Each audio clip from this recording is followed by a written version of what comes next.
How's life been without me? I really just hope that he's in it for the right reasons. I did some things wrong. It's been a lot. I took a leap of faith. This lazy mama's boy that lives in a basement. Oh, it was fun.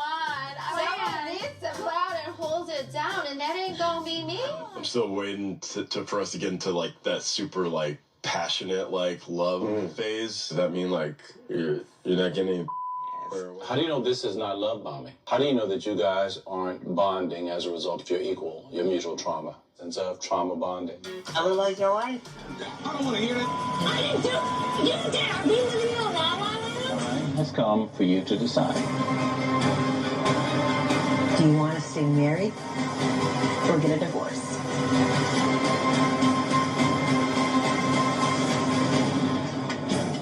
This is Married at First Sight. All right, people, welcome back to our Married at First Sight recaps. I'm going to entitle this the finale, finally, the finale, because it seemed like this season was just never going to end. Like they just keep dragging it or just giving us something else or whatever it may be. I even saw even some of that other like season recap that they had with the two girls. I even watched a little bit of that, and they was like joking and poking fun and talking about somebody's junk and all kinds of stuff on that joint. But it was a little funny. So shout out to them. But this is our recap. This episode is entitled "Where Are They Now?" So this is 13 months after D-Day. And we get to see where the couples are now, how they are moving forward, in their regular life outside of just filming, even though they had to film this. So, is it their regular life outside of filming? Exactly, because I'm like, it kind of gave me season vibes. Right. Like, it kind of gave me... obviously, I guess, just for production purposes, obviously, I guess, they were storytelling and behaving as if the cameras were there. So, right. Right. All right. So we'll just go from start to finish, I guess, through the episode. So the episode starts off with the newest couple, Eminem and Brandon. And I just want to say that I want to advise people, but more importantly, women. I want to advise women to pay more intense details to the things that people, mainly men, say. Because right off the bat, he said, it's been a hell of a year. It's been a lot. And I, keyword I, took a leap of faith. So, what did you think about him saying it's been a bumpy or a long year, and I personally took a leap of faith? What was your thoughts? So that would have said a lot to me as a woman, like hearing that. But, as I was hearing it from the outside looking in, I was like, oh, yeah, he wild work. Like, he trying to tell you, sis, that, hey, listen. I'm the prize over here. Yeah, I'm the prize over here. And I don't really know what I was getting into when I started dealing with you. So I took a leap of faith here. You know what I mean? And it's been bumpy. But I'm here. That's what it equated for me. That's a fact. And I just feel like M is just like elated that to have somebody, like she's just enamored after her whole train wreck with Ike. I don't even know if this was ever mentioned, because it was mentioned to Madison, but was this ever mentioned to M about being careful of a rebound? No, I don't think that I heard Pastor Kyle say that to him. No. Okay. Yeah, so I would employ for her. Well, I would have, because she's already jumped off the cliff. I would have and would like wanted her to be a little patient because Mhm. just because she's in that vulnerable state of how bad her situation was with Ike, Mhm. that any little thing can look like a ray of sunshine, Right. but Right. it might not be that. Exactly. All right, so he said, or they said that he's now officially divorced, but she's not. And I was like, that's kind of weird that he got his divorce shit situated. First. And yeah, first, and she didn't get her shit situated yet when there should have been no contesting or none of these things. It should have been like an easy peasy, quick thing. Yeah. And they're on TV, so they should have had things already in place for the people who didn't work, whose marriages didn't work. I would think that they already have things in place for as soon as if y'all decide not to stay married, that you can get right up out of there. Yeah. And then I just said, oh, let me calm down. This is TV. Yeah. So It's TV. maybe they just want to play this out. Of course, definitely for dramatic effects. I mean, like, let's think back to a few episodes where Ike was hurriedly rushing up to the cabin where the couples were staying with this Right, one sheet of paper in desperate need of a divorce. And right, now it's 12 or 13 months later and right, no divorce is had. Like, make it make sense, right, right? That's, right. I mean, just it doesn't make sense. So, That's a fact. So I initiated credited to content over everything. CEO. We need absolutely. content, so that's Facts. just what it is. All Facts. right. So in the meantime, while M is not divorced yet, they have decided to have a commitment ceremony.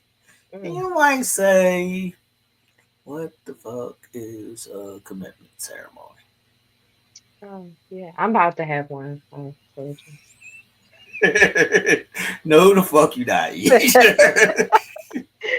So, that commitment ceremony is to commit to say, hey, we're not at the level of marriage yet. There's something maybe holding us back from marriage, but we're going to stand before God, our Family and family friends. and friends, and say, I commit my life to you in hopes of being married at some point. Like, I commit myself to you. Right. So I said that it's basically a fake or a non-wedding to let everybody know that we are committing to each other. Got it. Gotcha. Mhm, Gotcha. mhm. Gotcha. I'm not coming. I'm not coming. What the fuck are we doing? I'm going to a ceremony for y'all to say we're boyfriend and girlfriend. We're exclusively dating. What the fuck is What happening right are there? we doing? What is happening? Right. What the fuck is happening right now? All right. I mean, So I don't know. Like, I asked a few people about this, and they were with it, they with the commit. and I just bet they they, fucking are. I just bet this fucking ladies in it.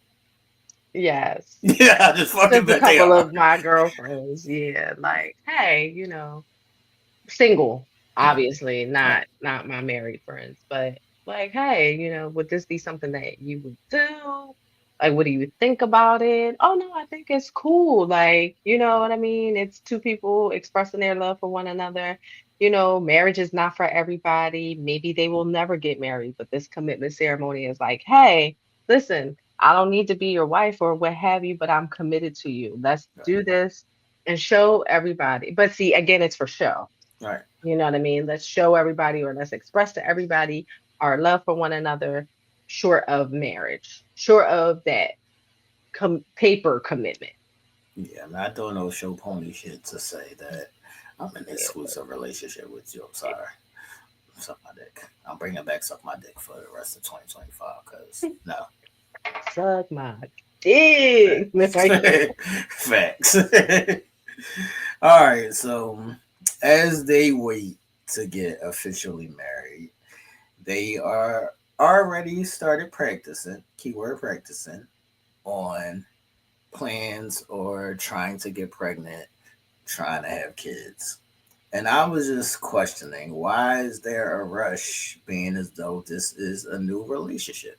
Why is there is it because of the ages? Is it because of, what do you think is the rush in them two trying to get on the kid train?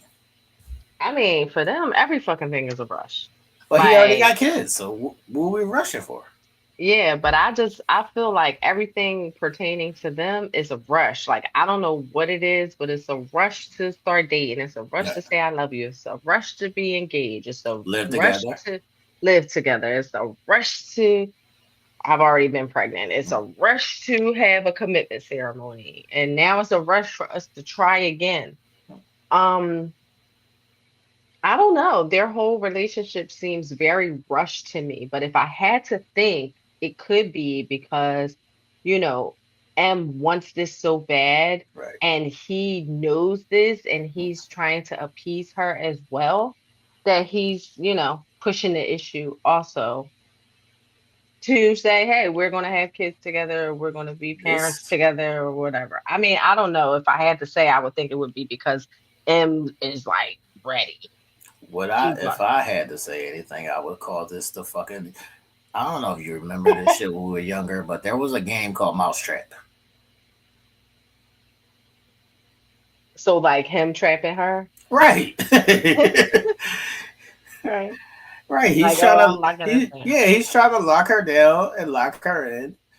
And I don't think it's for love. I think it's for his intentions is to get off my sister's couch, and now I got somewhere nice to lay and whatever I can swear shorty, even And though I I'm don't a really lie. fucking like her like that, but I can lock this in.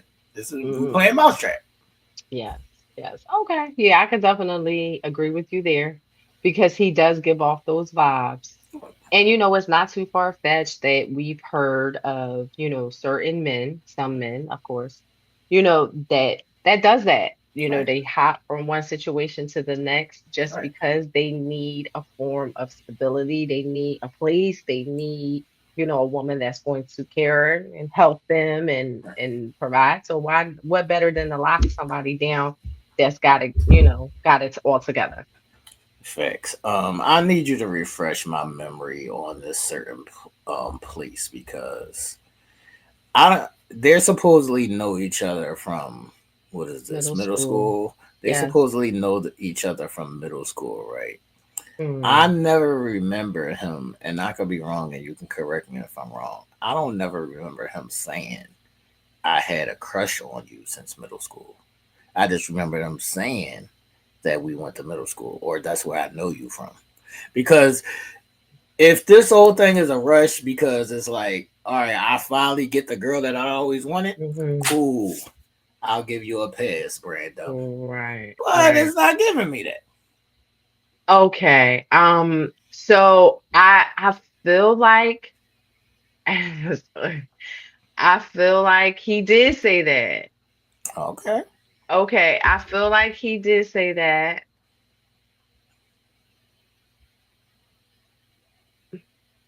I don't know. I was just trying to see, like, look back at my notes or just look. I feel like he did, but I can't place it. I don't know if it's like when we first were introduced to him, I felt, or I saw a clip or something. I felt like he said, "Yeah, I had a crush on her." But when I think about it in full context, I don't know if I was imagining that. Especially because You doing you the be woman remember, shit. yeah, That's a you fact. listen, you be remembering every fucking thing. So if you like, I don't remember him saying it. I kind of feel like he said it at some point and somewhere, but I really You can't place created it. it. You So created it. maybe I created it. You Oh, did he that. said he had a crush on her since middle school. Right. You created it. Hmm. All right, so as they were canoodling or whatever they want to call it, he was super excited that she had put an app on his phone letting him know exactly when she was ovulating, how many times. Um, I'm not mad at the app. Um, and I would take full advantage of something like that. I would be like, okay, that's what's up. Let's get the practice in. What do you think, just about the app in general? Is that something that you would partake in? Is that something that you think a guy would like, or would it be like forced sex? So I think I definitely would have partake in it. Like I would partake in it for sure. Like 'cause I just think it's cool. It's like it's something to connect us. It's something fun for us to like kind of follow, etc. And I think most guys would be open and receptive to it if it's purposeful, like if it has a purpose. Um, the only problem I see with that is like then you think you know me based on that app as far as certain things. Because I think he said, "Oh, the app told me that you might be a little moody," and it's Right. just like, well, the app doesn't speak for me. No, I'm not like I think that would be the only thing, especially for me. Like, no, the fucking app can't tell me how I'm about to behave. Right. So, but other than that, I think it's cool. See, I would only be worried or concerned if the how does the practice go? Is it like our regular fucking, or is it like strategic fucking? Is it like this is like, no, you just get on top and I want you to hurry up so you can just nut at me, or are we doing our regular fucking? Right, exactly. I think that too can just really all depends on the couple. Right. I mean, because if you really think about it, like some people from one of my favorite movies, I'm gonna just take this for instance. One of my favorite movies, Think Like a Man too. I Right. mean, it's not a classic, but it's one of my faves. Should be a classic. And remember they was Good trying, classic. right. When they was trying to have a baby or whatever, and she was very like being a Militant. drill Yeah, sergeant militant. and very militant with it. And he was like, "Yo, it's just taking the fun out of it, and Right. I don't want to have sex like this." Like I think for some people, it's so regimented because they are want to be on schedule and they want to do things according to time Right. that it takes the fun out of it and it drains it for the partner. But I think in certain instances, it could be fun to track, you know what I mean? And they know how to make it spicy still. Like, okay, it's that time, and do something fun and sexy to like, keep the spice in there too. Yeah, don't militant me. Like, don't um like just be like, it's that time, and then you just like bend over on the sink and like, hurry up. But like, here you go. It was like, God damn. Here's this pussy. Just go ahead and just finish. Just put your deposit in. Just put your deposit in. Yeah. Hurry up. Get in and out. Put your President. deposit Yeah. in. Like, all Yeah. right, Those yeah, are those people that are just focused on having a baby, right, not focused on the consummation and the relationship and the love still, and then we make a baby out of it. They right. just want to have a baby. Yeah, don't take the fun out of it. Right. I do want to say that his practice jokes were super corny, and he's a cornball, and corn. His name should be Corn.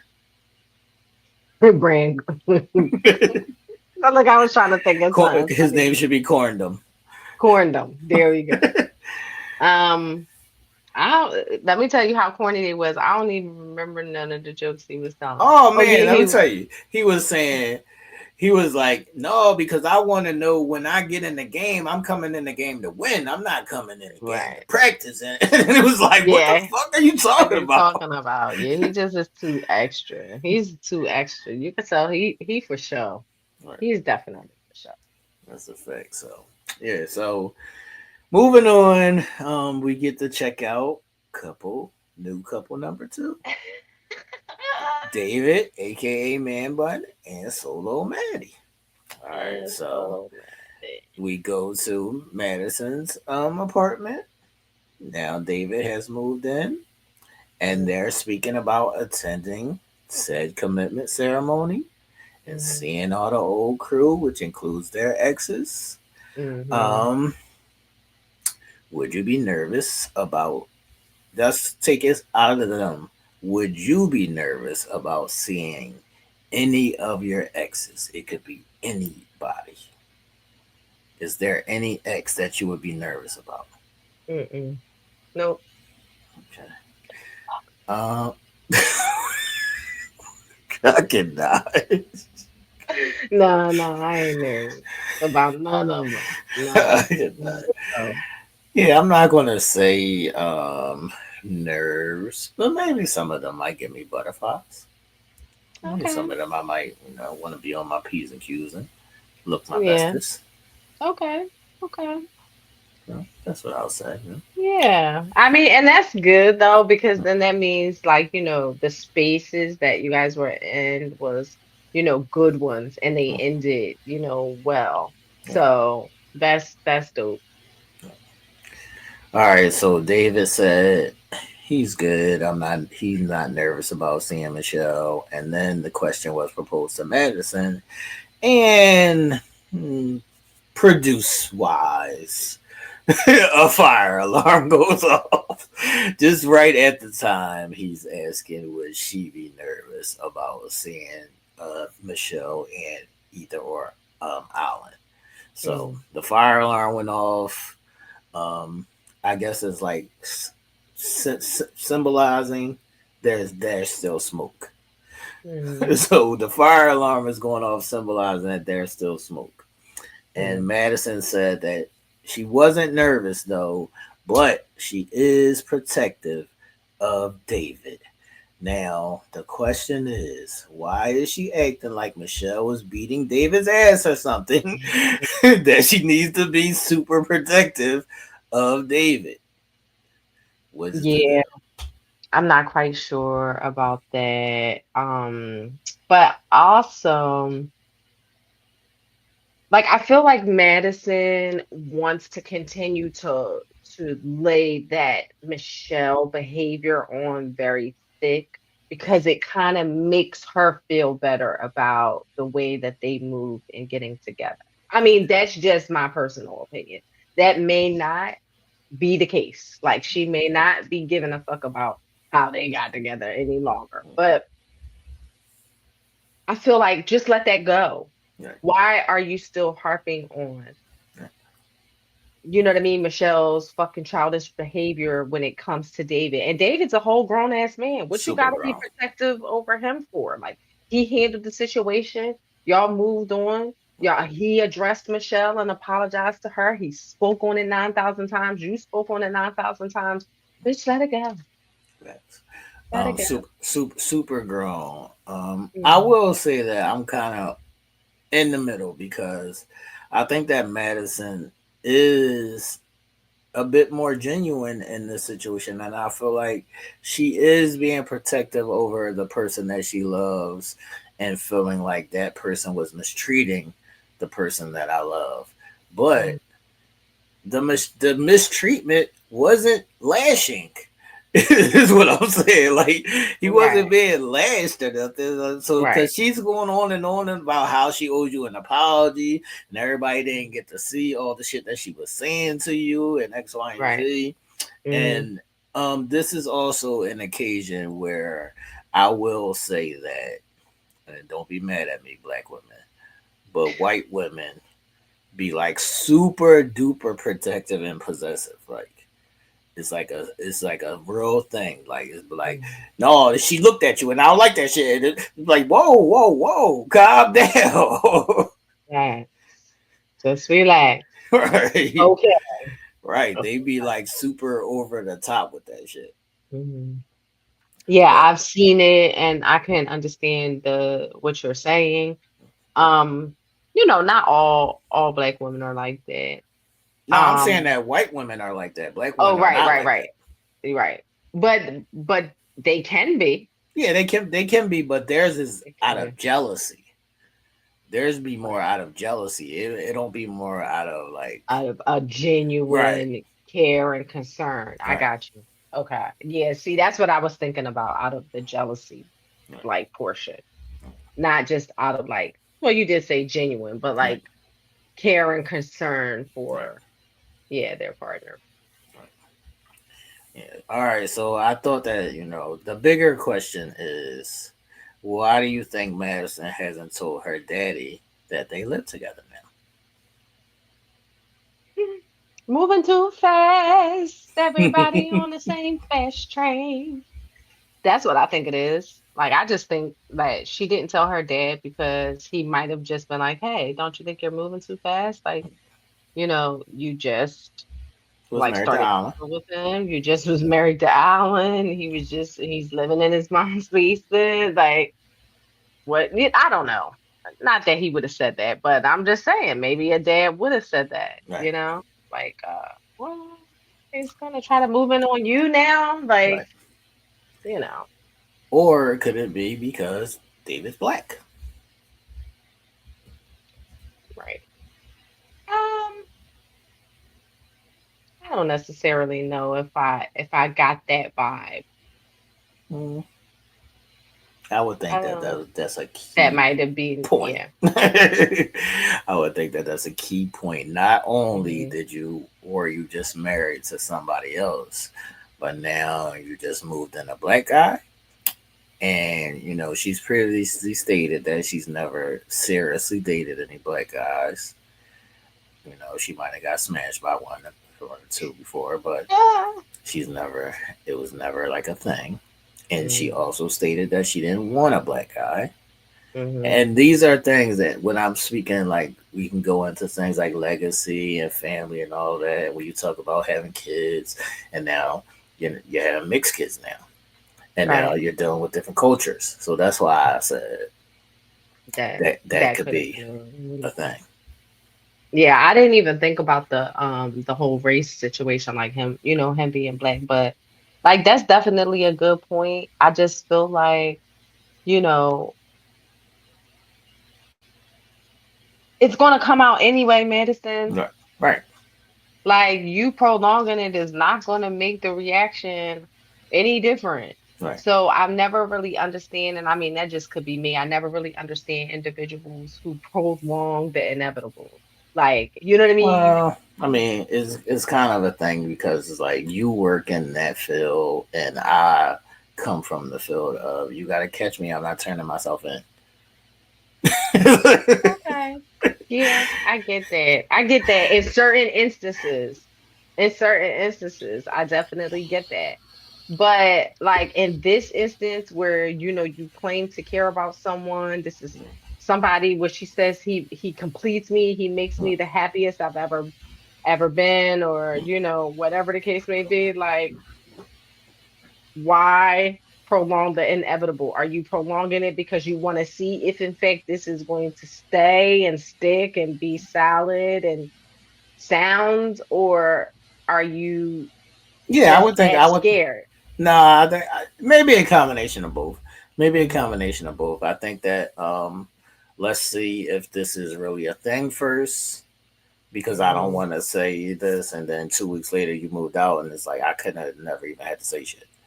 So it's like that could be a part of it, and it also could be I don't want to hear that person's mouth. Like, Yeah, I don't want to hear daddy's mom trying to right, lecture me about a decision that I made. Yeah, I right. got you. I got you. All right. So, just speaking of them together, David's out of the basement now, and he's full blown sprung over Maddie, and I feel like Maddie's a little the same. I feel like they're Yeah, both, a little sprung over yes, each other right now. But this yes. is could be also the rebound, also that honeymoon stage that people talk about. That's why Hmm. I would speak patience in these situations. But to each his own. It happens. Right. It Hmm. happens. All right. So speaking on the living situation, Hmm. um, I always thought that him living in the basement was an easy fix to a person who has their own apartment already. So as Madison has her own apartment, and as Michelle had her own apartment, if you genuinely love the person and you have your own spot, y'all can just live there. X. I agree. I agree. But for some reason, it's important, or well, it was important to Michelle Mm, that him standing on his own too signified that he could be an equivalent partner for her. right. And some people, that's just how they think. You know what I mean? Yeah, I hear people say all the time, if that was, I wouldn't even entertain a guy who didn't have his own place. Right. Like, okay. Yeah, their status and their living situation and arrangements, their financial capabilities, etc., is what they are looking for it, to figure out if that's going to be a good partner for them or not. All right. So, do you think that that's a double standard? Because a girl can move in with a guy, but if the guy moves in with the girl, it's frowned upon. Yeah, I think it's a double standard for sure. I think if we're going to look at it objectively one way, then it should be the same way for the opposite side. You know what I mean? For the opposite sex. But I feel like people don't look at it objectively when a woman is moving in with a man, because why?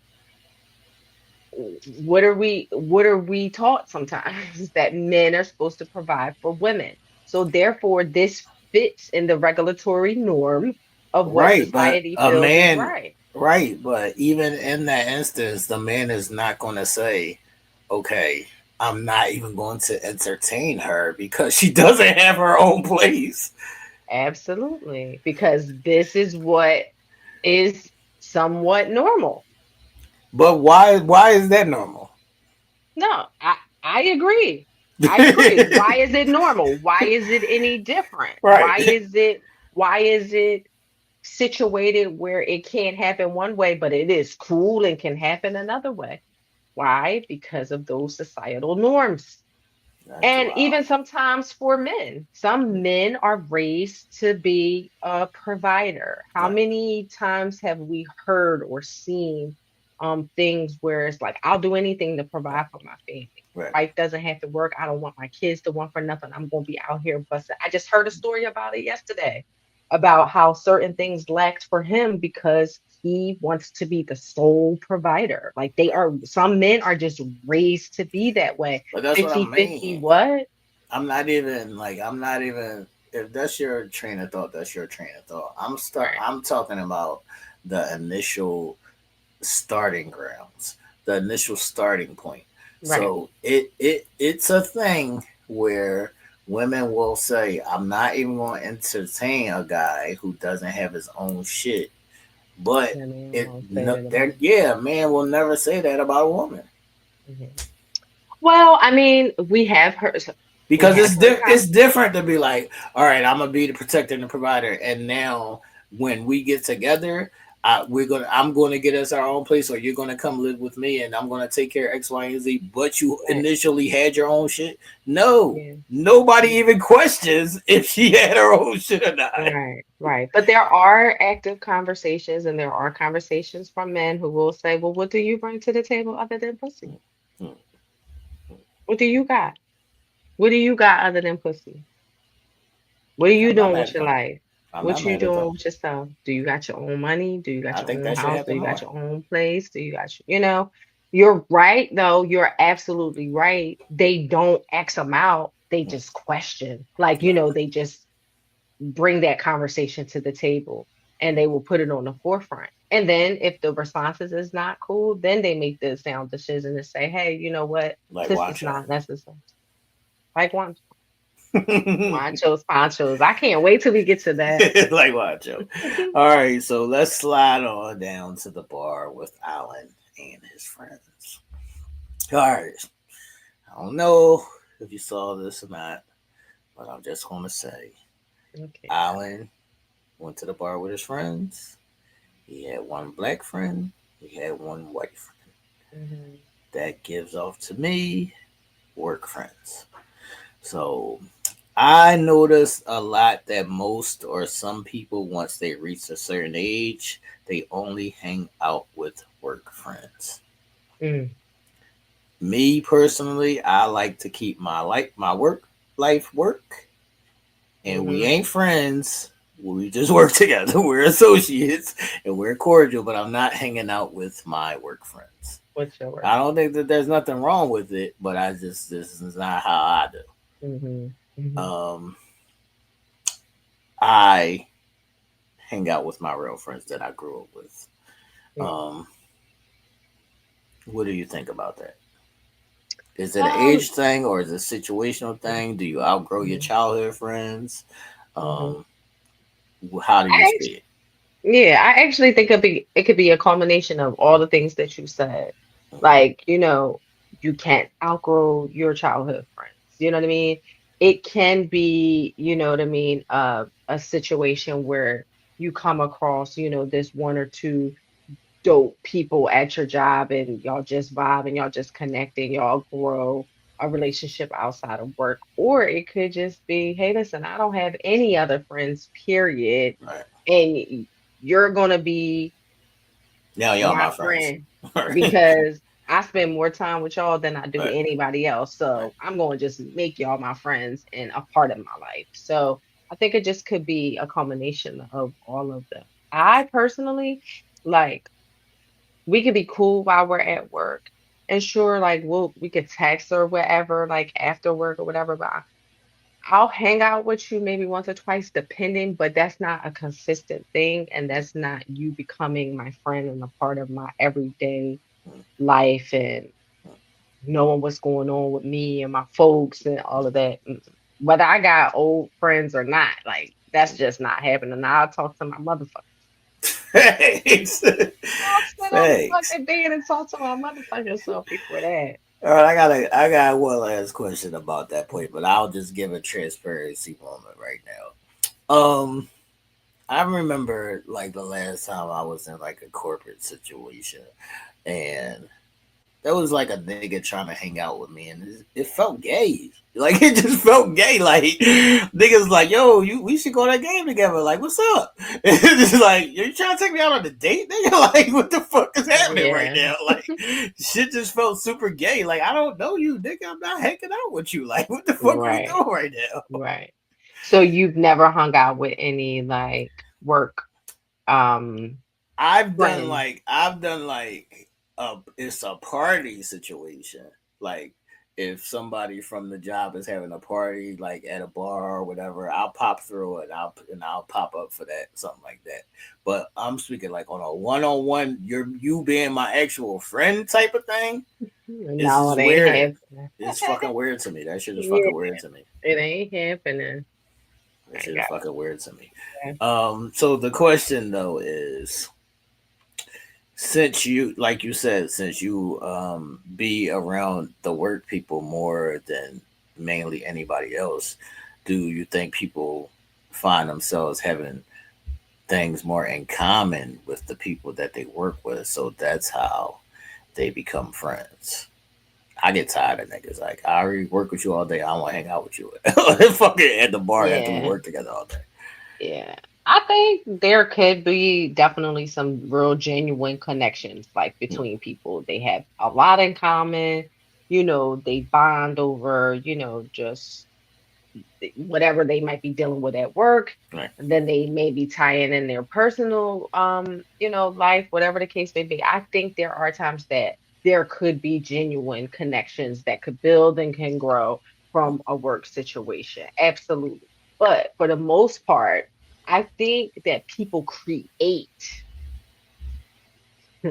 That's a fact. commonalities That's a with fact. individuals they work with because of the fact that they're together a lot.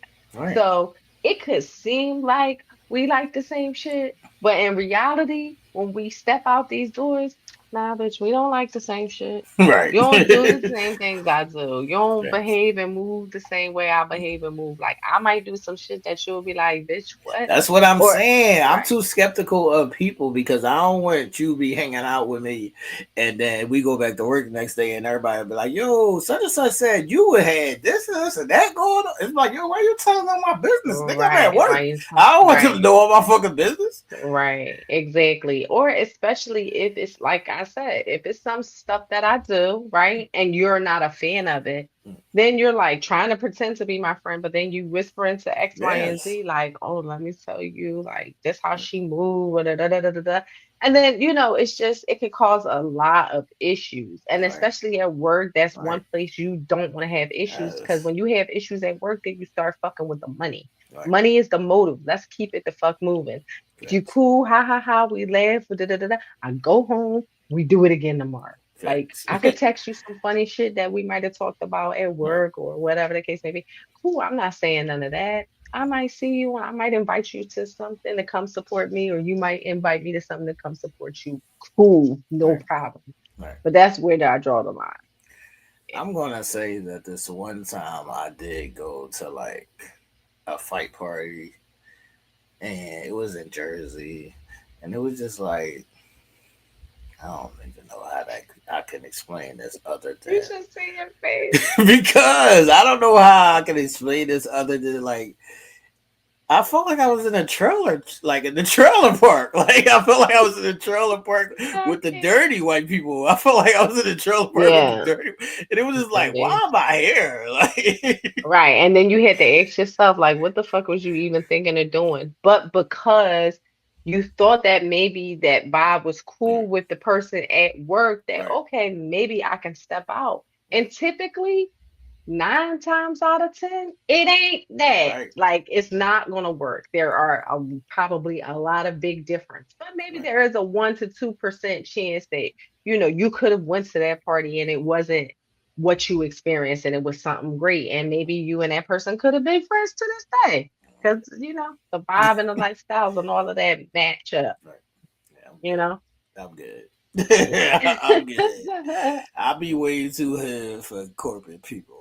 Yeah, yeah. No, I could dig I it. could be corporate with you in the corporate space, but once I get out of the corporate space, I want to go back to being my hood self. Yeah, I want to go back to being my hood self, doing my hood shit, doing my Right. freak shit, doing my whatever. Facts. Facts.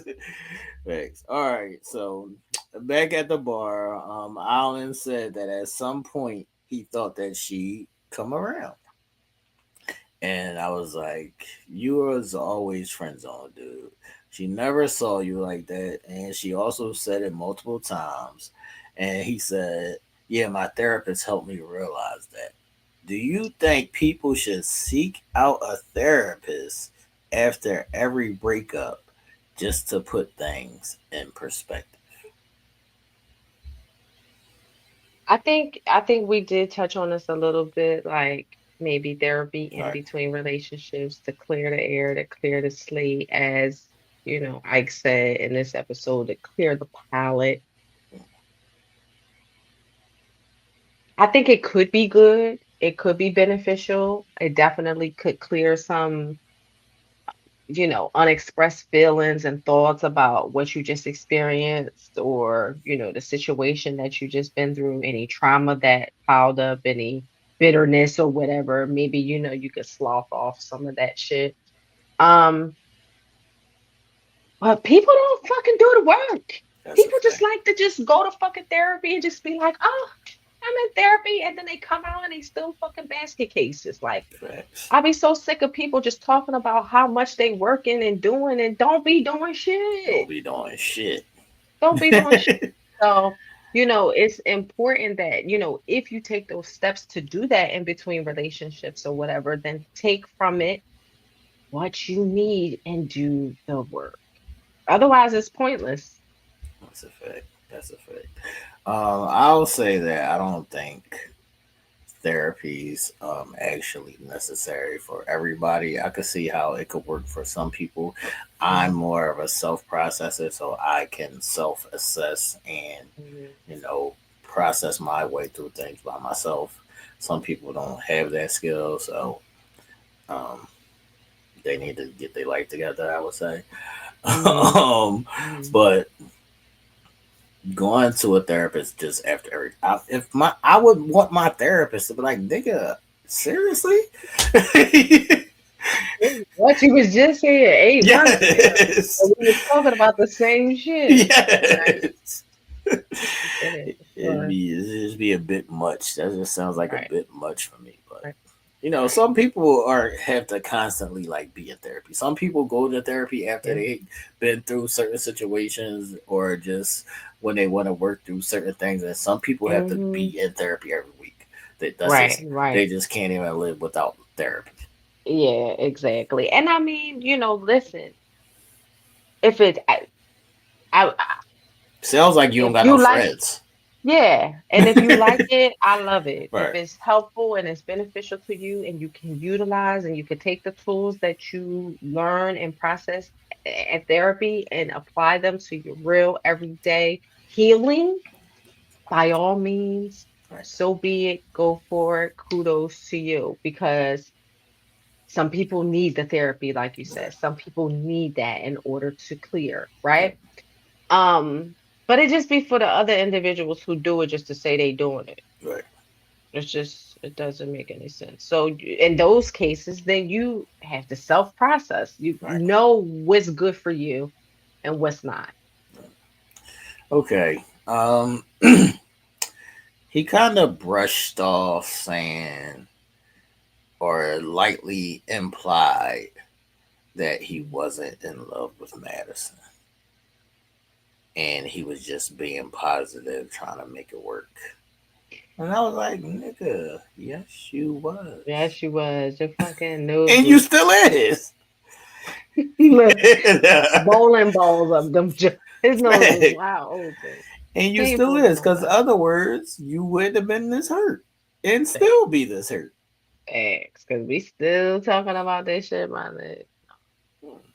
So, what was your thoughts? Was he in love with Madison? Yeah, he definitely was. His nose was wide open. Madison could have said, "Come on, Alan, Yes. on a little chain." He would be like, "Okay." Yes. That's just what it was with him. Like he definitely was for her. He was willing to change himself. He was willing to change his physical. He was willing to change his behaviors. He was willing to do whatever it took to make it work with Madison. Now, it's one thing to say, "Hey, I'm in this situation and cool, I'm gonna give it my all and I'm gonna try to make it work." And then it's another to just completely strip you of you in order to fit or conform for another person. And that's what Alan did. After a while, we just saw him being stripped of shit. And she really wasn't. She was liking fucking David. Man, but So he did all of that for naught. Like it was for nothing well, for not for Alan. nothing, because he needed to drive No, the not drop for the cross. nothing, but he got his little feelings hurt because Yeah, he his got his nose feelings was hurt. so wide open and he was so like, into her and falling in love with her. All right, so he did say he was taking his time with his new girlfriend. I don't know who the fuck she is, but Yeah. his new girlfriend.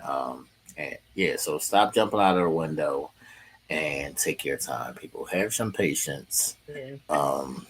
When you're meeting people and falling in love. And I know sometimes we have connections and energy with people, and they'll be like, "Oh my God, it's something."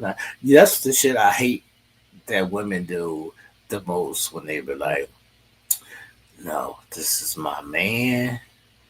This is my I've person. never felt like this before in my life. Yeah. Oh my God, I'm going." Mhm. Like, calm the Mhm. fuck down, sis. You said that about the last nigga.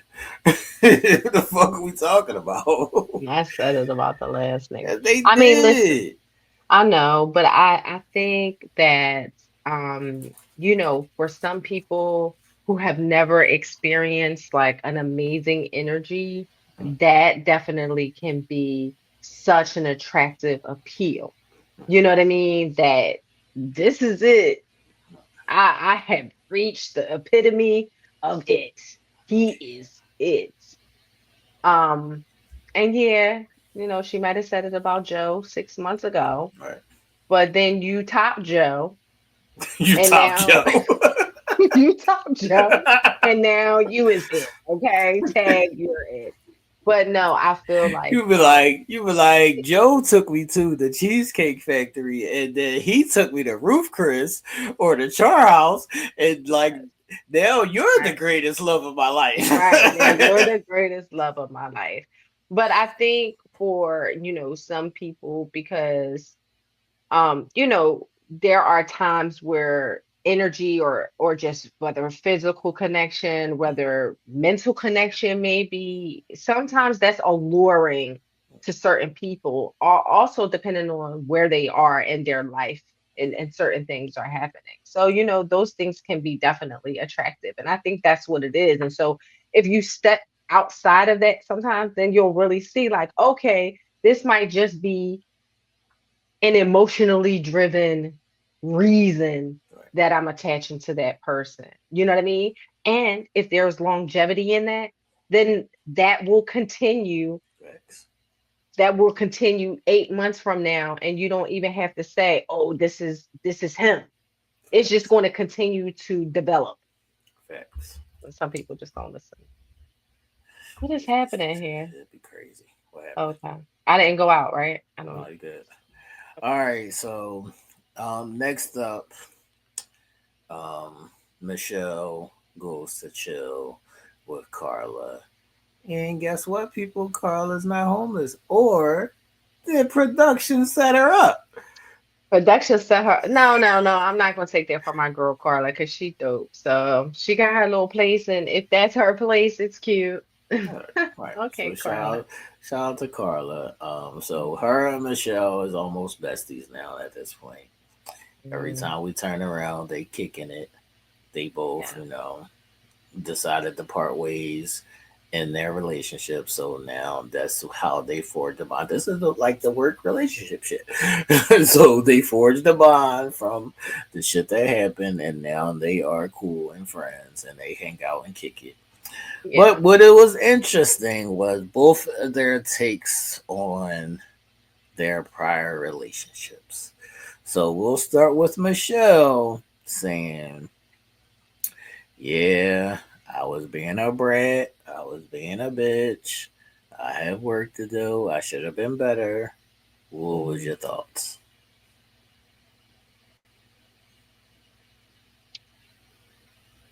I will say this. I can appreciate that she, acknowledged that, but I think she has acknowledged that all along through the show. So I don't think her stating that was of much surprise to me. I just don't think it would have hit home for her so hard if David and Madison had not Facts. gotten together.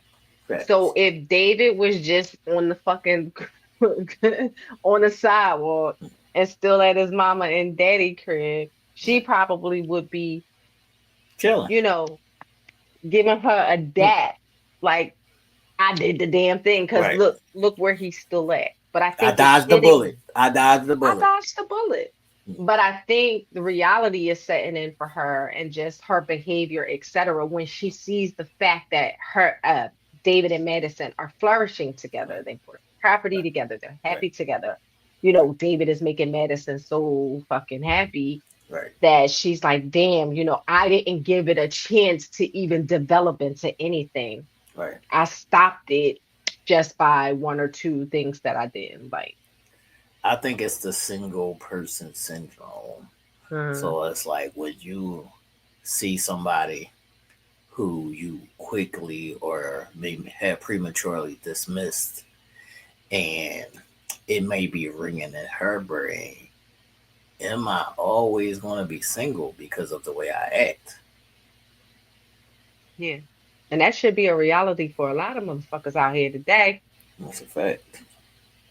Your That's a fucking behaviors, the type of shit that you do, and all of that is always going. Yeah, it might be some rotating people on your line, and you might think, "Oh, I'm the it," but your behaviors will constantly bring you back to the same issues and the same problems. So, if Michelle doesn't get her shit together, yeah, she might be faced with being single for a good while.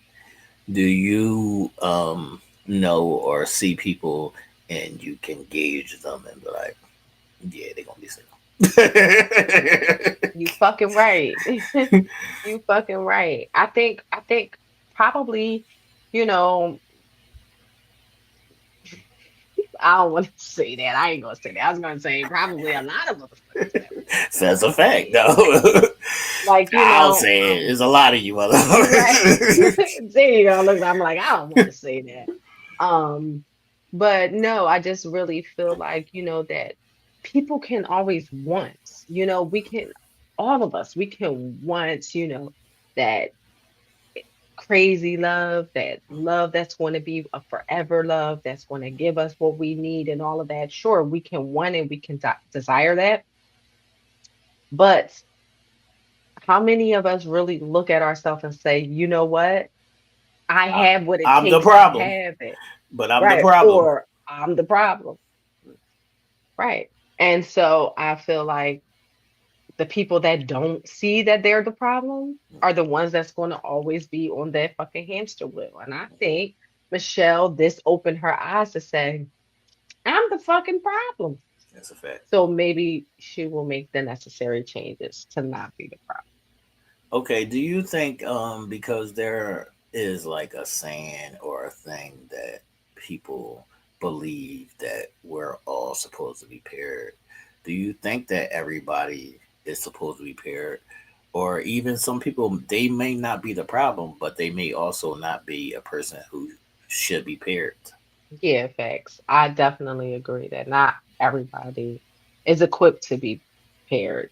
I mean, sure, that could be what us as man and woman was, created to be. Like ideally, you know what I mean? Historically, Right. what we're taught, etc. We pair up, we mate up, you know what I mean? We marry and we live happily ever after. Monogamy, whatever. However we choose to look at it, right? We're meant to be attached to someone. However, I just think some people's selfishness, some people's um living in la la land, non-reality, having asses can't Right. hold steady to a relationship in any way, shape, or form. And no matter how much they try, that shit ain't popping. Like it is not happening for them. So, I feel like we can want and say that, but in reality, some people are just not meant to be in a, a paired relationship or paired Yeah, situation. I'll agree to that. I think that some of these people don't even realize like who or what they are. Some Hmm. people who are like superiorly career driven or like accomplished driven things of that nature, like people that be like, I want this house at this place and I want this kind of car and I want this X, Y, and Z. And it'd be like, you so on that line that nobody else can even come into your space. Hmm. So a Hmm. lot of times people don't even recognize um, the journey or the path that they are portraying for themselves. Yeah, yeah, I would agree. And I think that's another added side to their selfishness Right. because, how many people do we know that might not even want to see that they're the problem or might not want to do the work to not be the problem and they're still getting in relationships. They're still Facts. taking people through the ringer or they're still being took through the ringer. Like, Facts. you know what I mean? And it's just going to be a continued cycle because who is honestly going to say, you know what? I can sit my ass down and be alone. I mean, there are some people who do that and A choose to small do that. percentage. A small percentage. Small percentage. Small percentage. Yeah. All right, let's go to the twins. So Thomas takes his married beau to go visit his twin, and they have a little family get together. Wait. Before we hop into Camille and Thomas, I'm sorry, but I just want to circle back to something that happened with Carla Go ahead. and Michelle's conversation. What did you think about Carla's Oh yeah, we missed Carla. My bad. Go ahead. yeah. What did you think about Carla telling Michelle that, hey, I experienced this, I was cool, I took it for what it was. I'm glad I allowed myself to experience this and I went out on a date. And you know what? I stepped out there, but guess what? He was a free spirit just like me. Hmm. And I actually thought about Juan Right. and his plans and Right. his planning. Mm. And I said, two free spirits can't be out here on the streets like this. That's a Like, fact. one of us gotta have some plans, and it ain't gonna be me. So if That's a you're a fact. free spirit and I'm a free spirit, this here ain't gonna work because That's a I fact. am the only free spirit up in this joint. Yeah, that's a fact. So, what did you feel about just that fact where sometimes we can be in situations and we can hear something but not fully receive it until we're actually placed in that situation to receive it? I think that it's self-sabotaging and you're doing Mhm. yourself a disservice. And Mhm. I don't actually agree with what she said because Yeah. I do believe that two free spirits could be together. I just don't think that she wants to be with the free spirit. No, because she wants somebody that got a plan, that got a Right. pocket, and Right. that's going to make sure she cool. Yeah. Right. So I just think that I thought that that was a very key point and we definitely can't skip over that. Yeah. Carla saying that I went out with a free spirit and it was just too free, and I thought about Wancho and I miss Wancho. Yeah. Is a thing of like I don't really want to blame Carla because I don't think Carla didn't want to be with Juan. I just think No. Juan didn't want to be with her. He kind of forced her hand to Right. not want to be in that space with him any longer because you don't want me, so I don't want Right. you. Right. Yeah. Right. So I wouldn't put all of it on her. I think that it was just eye opening for her to Mhm. see, like, Mhm. Mhm. yeah, it's like a point of seeing what you want in real time. Yeah, that's facts. Right. That's facts. And I think it probably, honestly, it probably didn't hit her until that Right. exact moment. Right. You know what I mean? She went through whatever she went through with Juan. She could see the differences. She probably talked about the differences 1,000 fucking times, but she probably didn't see it as clear Right. until that moment. Until Right. that That's what I moment where mean. she was It like, hit her in you know real what? time. It hit her in real time. So Carla is hilarious. Carla is I definitely love Carla. hilarious. Carla Yes. is definitely hilarious. And I will say this. I hope that is your apartment, Carla. Oh, But it was given when Michelle said, why we got this red wine on these white couches? And Carla, because if that's really your shit, you like, no, we not mhm. putting this fucking red wine on these Let's shit sit at white the couches. kitchen counter with this shit. Thanks. And I know Yeah, yeah. Carla's a free spirit and everything, but that's a little bit too I'm free. free. Yes, That's a little bit too free. Don't take the red wine and go sit on the white couches. that's facts. So hopefully, Carla's not homeless out Yeah, here. safely. But shout out to them. So Yes. lastly on that, what is your thoughts on the two free spirits? hmm yeah, I don't think that it could not work. I definitely think that it could work. Only because, it's easier to flow with somebody who is of like nature and like mind. And I think we were, speaking just briefly on like minds and like things. Right. Um, you know what I mean? Just in general, I feel like that's a easy flowing thing. Now, Right. obviously, there's going to be some things that you guys may not agree on or do differently or not necessarily align on, but I think definitely two free spirits would be a great recipe for a good relationship. Right. I Hmm. think that she feels like, well, in her mind, it might have clicked like, I'm not really stable, and this nigga not really stable, so we gonna be homeless. Yeah, That's what it always circles back to. right. And I think Carla, from the beginning, we kind of got that I want to be kept Right, vibe from right, right, her, like right, right from the beginning. And this right, is where Juan kind of gave pause right, because he was just like, listen, I want someone who's ambitious, who can bring stuff to the table. I don't mind taking care of my wife, but No, he she actually said, gotta, I'm not going to yeah, take care of I'm not gonna take care of you. you. But I think having to get to know Juan or having gotten to know Juan, I think that he probably wouldn't even care, Right, being of the breadwinner right, or the provider of some of the things. to his wife, but she would have to be equally yoked in order for him to go that extra step.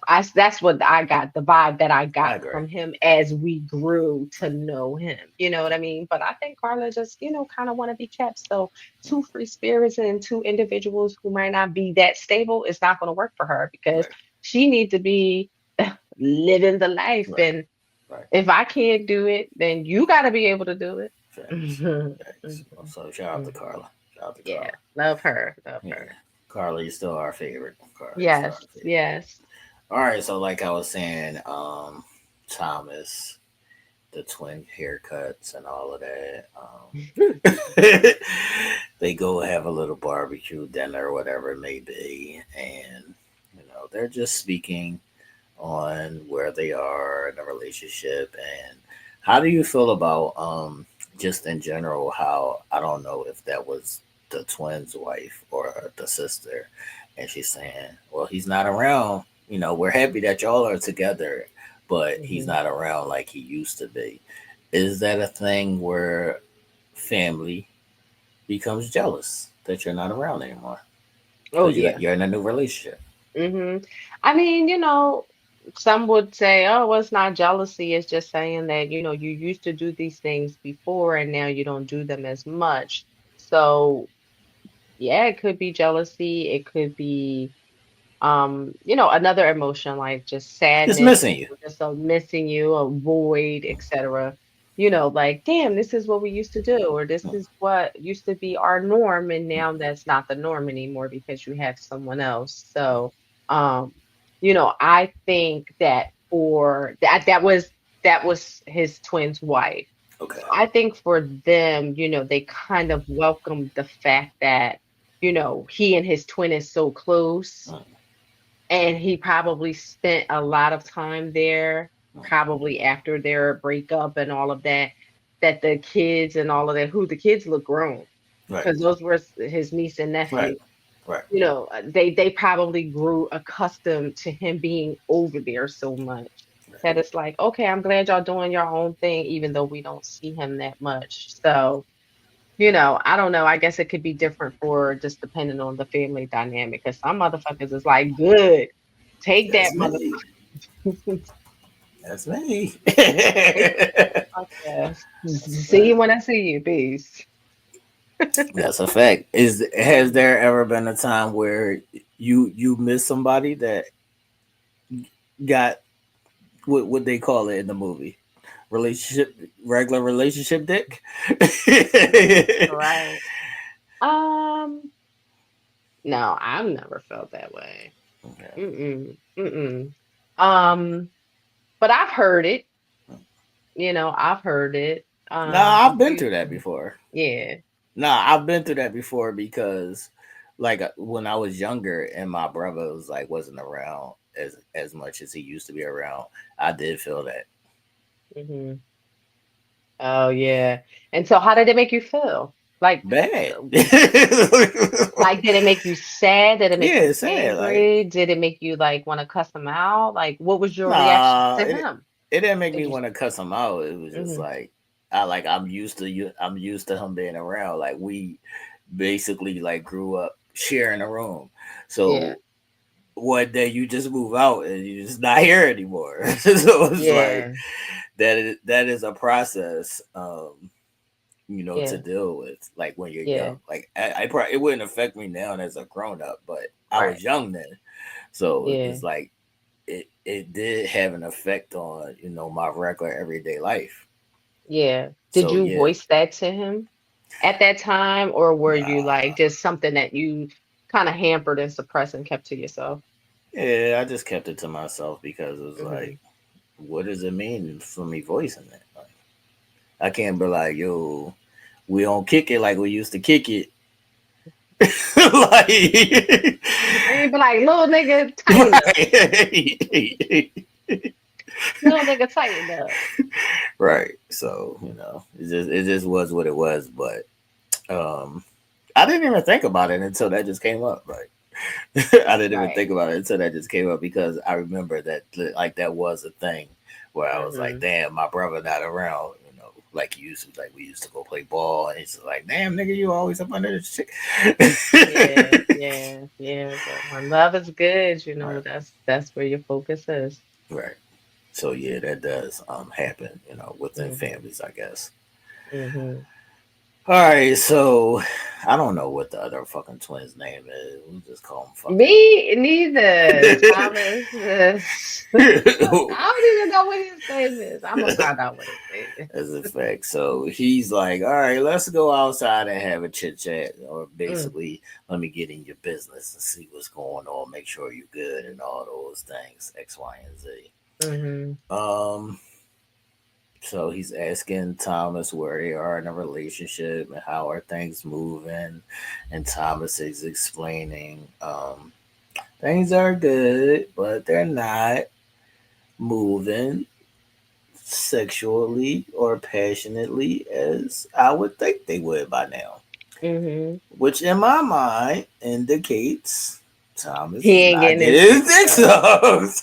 Because no man talks about things not moving passionately other than not getting your dick sucked. Because he Right. said we do have sex, but it's not as passionate. To me, that means I'm not getting my dick sucked. I'm not getting my dick sucked. What Yeah. was your thoughts on Thomas expressing what he's going through? And do you think that equates to what I'm saying? Yeah. No, well, yeah. I mean, because even if she is sucking this dick, basically what he's saying is lackluster. Right, That's just that. right. Facts. She kissing all around it. She ain't But sucking. wouldn't that be ironic how she was talking all that shit about how I'm used to these kind of niggas that do this and this and that, and she fucking bland? Well, yeah, absolutely. I would have to agree. And I feel like too, she she personally to me seems like only certain things wet her whistle.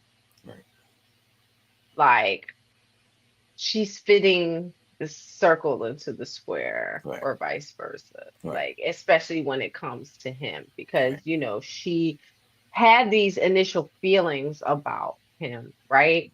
And then he got better, but it was a transformation to fit. right, It right, wasn't who he was generically, right. right? So I think when somebody is not authentically and genuinely what you want, but they're conforming a little bit to kind of gear to what it is that you like, it's lackluster.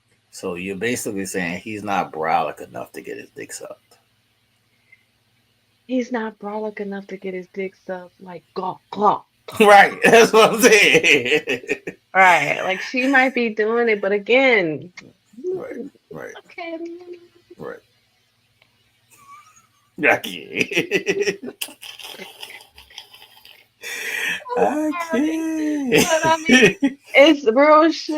It's real Definitely. shit because you think about how many conversations that we've had in the past, other platforms, etc., about how women connect their And that's why I sexual hate. And that's connection why I hate them. energy to their, regular connection with the person. And This then is where I check out. right. You know what I mean? Like Right. how many conversations have we had? So yes, she's found a sexual connection with him. They are a married couple, and like he said, they are sexually active, but the passion hasn't been ignited. Why? Because it is just, hey, listen, this is what we're supposed to do. We're married and we're supposed to connect. Let's see what it's about. Okay, it's good enough for the good enough. It ain't passionate and it ain't that. And if Thomas is the one saying it and not her, ugh, Facts. Facts. So where do you think that leaves them? mm. Is this a content space, or is this something that could No, this is derail? right. Yeah, this is eventually going to be problematic. I feel Okay. this is definitely going to be problematic. Mhm. I would agree to that. I would agree Yeah. to that. Because I feel like right now they're making it work. They're trying to work through it. They're trying to get a spark. She's probably feeling the same thing too. Um, but if that doesn't change, then it ain't gonna change. It's gonna be that's problem. yeah, that's why I like passionate people. I don't want somebody who's going to be passionate about me per se. I want the person who's just a passionate person because when the person is being passionate about you per se, that's Mm-hmm. going to be mood dictated. Mm-hmm. Mm-hmm. And I want the person who's that's just their natural self. Right. Right. Mm-hmm. That So, I agree. so Mm-hmm. that's how I feel. And people like would lose their minds over that kind of thought Right. process because they were like, "No, I want my person to only be into me like this," and it's like, "Okay, be careful, Mm-hmm. Right. Mm-hmm. be careful what you asking Be for. careful what you asking for. Be Right. careful what you asking Be for." careful. Mm-hmm. All right, so then we move on down till we get to see my man Ike Raw. So Mm-hmm. Ike Raw is having a conversation with his brother, I believe younger brother, and he's being conflicted over the younger brother is married and has two kids now, and I'm not even Mm-hmm. where I'm supposed to be, and Mm-hmm. X, Y, and Z. Is that do you think that's a thing? Like older sibling feeling like the younger sibling is surpassing them. Oh yeah. Yeah. I've seen that with, family. Um, my family, people in my family, and also, with friends and stuff, the older sibling may not be as advanced career wise or by way of, financial status and a home, or it could be on the relationship side with children and marriage, etc. Yeah, I've seen that. And I think it happens more times than not, honestly. I think just everybody's clock is different. Like, Everybody's clock is different. and everybody wants different things. Yeah, I feel like everybody it. wants. I feel like it only comes into play when you want something that the person Hmm. has, Hmm. and you're the older, and now you feel some kind of way because you want that, but the Hmm. younger person got it before you. Right, right. Yep, So yep. I agree. that is a thing to be Hmm. mindful of. Hmm. Hmm. What's next? Let me see. Do you have anything? What did you think when he said, okay, I'm going to Let's go see. see an attorney about this divorce? Um, I feel like this is all production based Yeah, shit, yeah. and I'm stop overproducing. Stop Hmm. overproducing. This is a reality show that's supposed to be based on real life things happening in real time. You don't Hmm. have to overproduce storylines because that's going to make it cheesy. Cheesy. And stop it. Is what Hmm. is what I want to say. Yeah, that's facts. That's Stop. facts. Stop it. Um, I just felt like, it's 12 months too late. Like, what are we talking about? Like, that should have been something that you did long ago. Even if it wasn't directly after the show, Right. you would have thought 3 months in, 6 months in, you would have met with a divorce attorney, and that would have been your next steps. I I think would have think thought that M, since she's so gung ho about random, would have, exactly. and she's so like I'm all about business, I'm all about shit, that she would Hmm. have had those shit taken care of. That's what I would have thought. Exactly. And so for me, it was definitely production. It That's a definitely is fact. production, just something to give it a little storyline. And it also, how well does it fit in with the fact that this whole commitment ceremony is happening? So, this just spices that narrative of like, oh, well, we can't get married because she's legally still married. I'm Facts. divorced, but she's legally still married after all this time. Like, please. Facts. All right, so Carla goes and sits down with her sister and introduces Beck. Me and Wancho are the bestest of friends. Yes. And he's going to be doing this business with this Wanchos Ponchos. Let's get into Wanchos Ponchos. Ponchos, ponchos. I Oh, can't. are you? See, you're not a proponent of being friends with your ex, but sometimes your ex may be a better friend than they were a partner. Would you even consider that? I would consider it if it was a healthy If they space. stop trying to get your draws. Fact. That's it. You have lost the opportunity to get these yams. Would you So do if business with them? I would do business with them if it was within a healthy realm of if I'm in a current situation. So I would talk to and discuss with my current partner, like, how do you feel about this? You know what I mean? And if he's cool with it and he's comfortable with it, then yeah, I would. But again, that's one thing about me. Like, I can't be in spaces with individual and as my partner, like you would know because you would just know me. Like Right, she not gonna be in no space with an individual that is out of pocket right, or is gonna cross the line or whatever the case may be. Like she's gonna be in a healthy, productive space where she don't have to deal with that. right. So I could definitely do it, but it just would have to be the other person. Can they behave?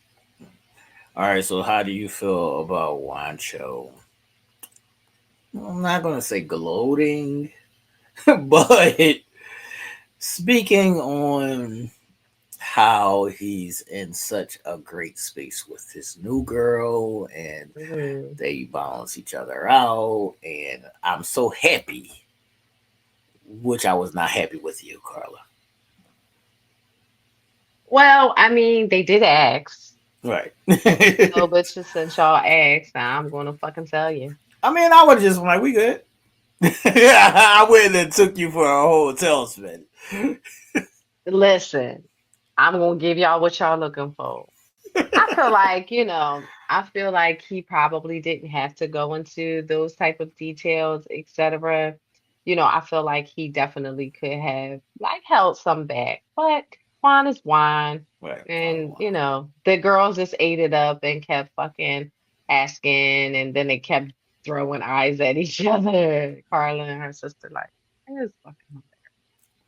All right. So, how do you Um, feel about Juan and Carla and their business?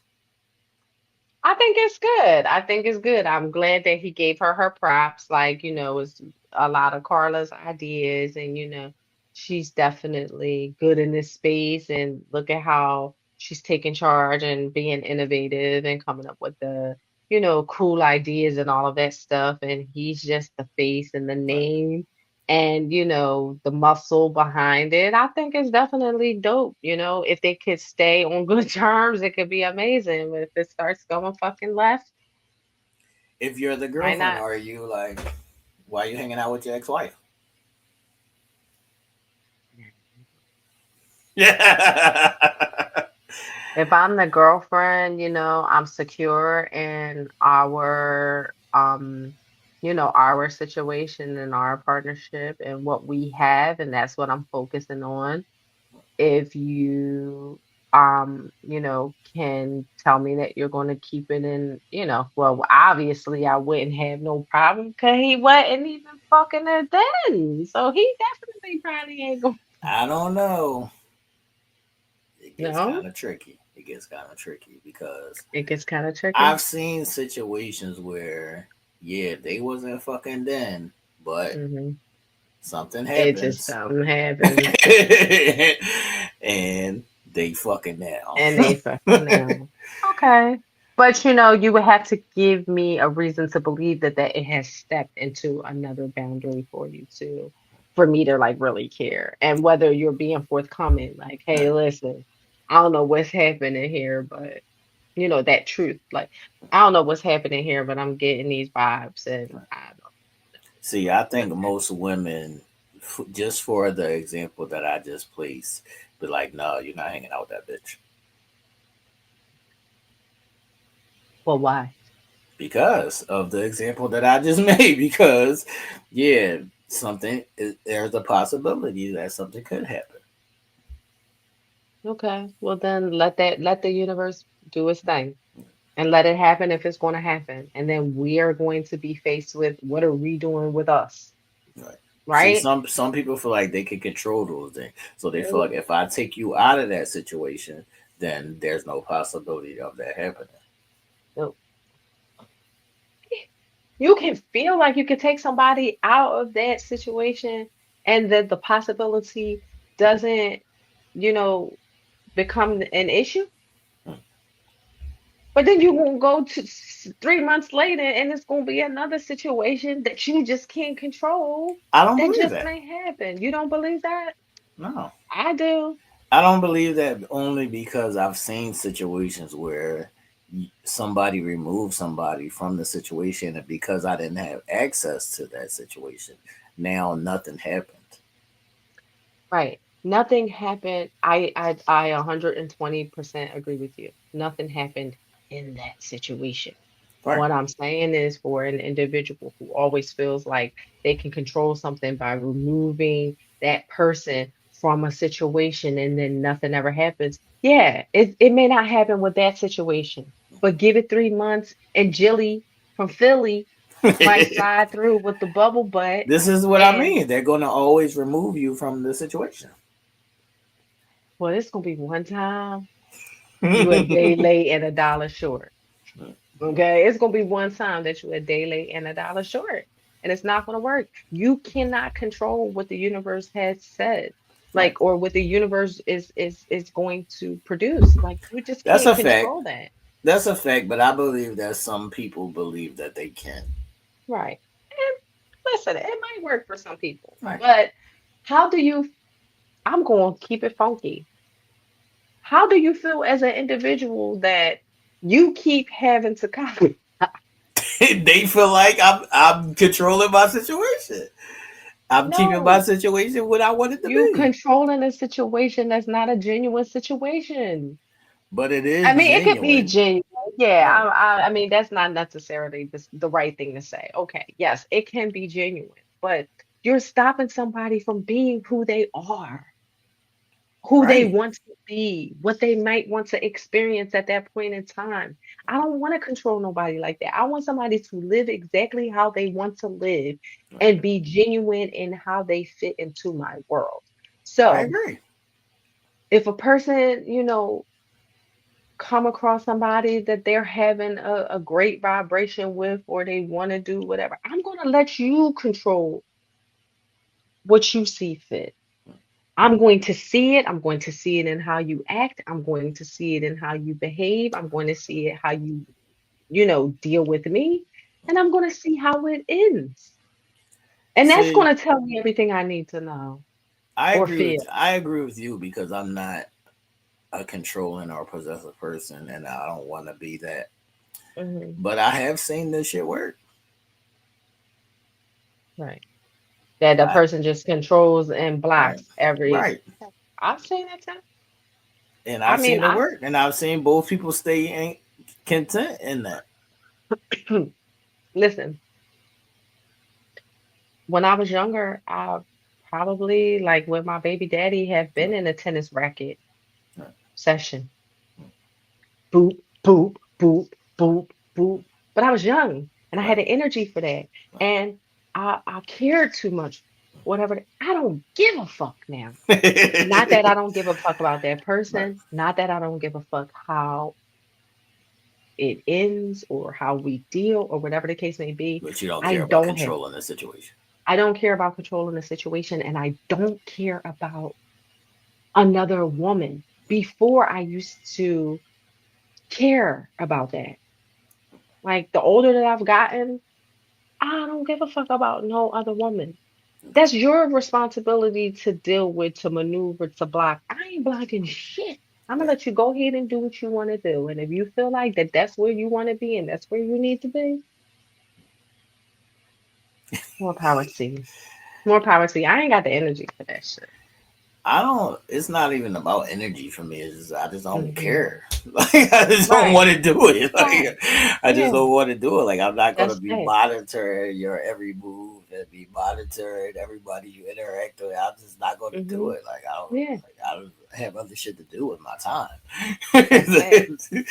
But like I was saying, I have seen this shit in action, Mm-hmm. and I have seen this shit work. And to each This his is how own. people live most of their. Right, This is how people live through most of their marriages. right. That's a fact. This is how people live through most of their relationships. That's a fact. Blocking, That's a fact. blocking. So I don't know. Don't block me from nothing. Yeah, That shit might have so been good. yeah. And I'm not saying that I'm gonna be like, I'm just oh, just joking. go ahead and do what you want to Right. do and cheat. Like, no, that's not what I'm saying. I'm saying that if an individual has a need or a desire to maybe do something else, and they're not going to tell me about it for us to make a conscious decision, I am not stopping you from doing that. Like, you're gonna go ahead What if it and was what if it was a bad thing? Would you stop them? Like what if they was like a cigarette smoker and they wanted to stop? Would you stop them from smoking cigarettes? oh yeah, stuff like that. Okay. Yeah, That's I'm what I'm gonna be saying. like, People yo, look at these things in the same vein. stop. I get you. They do. They do. Absolutely. And it can maybe align in a sense, but it's gonna be it's very different. Mhm. Very different. Very different. All right. Do we need to speak on Ike Raw and the attorney? No, she acts surprised that she moved on and oh, you was on this show, but you on the show too. Like Fact, his I'll just camera's be here. so here. You knew what I did. Oh, really? You only knew her when you were at the altar, bitch? Come on. Stop. This is all production. So no. I don't need to talk about that fake made up shit. um, I only want to say that once again, it seems like Ike is on the same path as Michelle, like singles remorse, I'll call it now. So it's I like agree. Mhm. I'm kind of hurt. He's like when he says, yeah, she's moved on, she's with somebody else. It's like, Mhm. are you hurt about it, Are you hurt nigga? about it? And Like, him do you trying to feel some be a kind of way? better, right? And him trying to be a better, more cordial individual because obviously he knew that he was acting like a whole asshole and watching yourself back, then you only have to, begin to have remorse for your behavior. I agree. So yeah, that's what I'll say. Ike is having singles remorse. Yes. Do you Yeah. think Ike will find love? Nope. He one of them motherfuckers that's gonna forever be single. Sorry, I You if you're forever watching single, this, Ike. yeah, if you're watching this, I'm sorry, but I'm just keeping it funky. If you do, he's going to need somebody that he can fully control. Okay, that's a fact. That's a Yeah, fact. that's what I think. I think Ike need a Muslim chick. Yeah, he needs somebody that, he can say, you do this, you do that, and Yeah, she's go going take to your shahada, conform. Ike, and get you a Yeah, Muslim chick, and yeah. you be straight. Thomas and Camille invite who's these people? Man Bun and Maddie over. Right. Are you mad at people hanging out with their ops if we're friends? Can your friends hang out with your ops?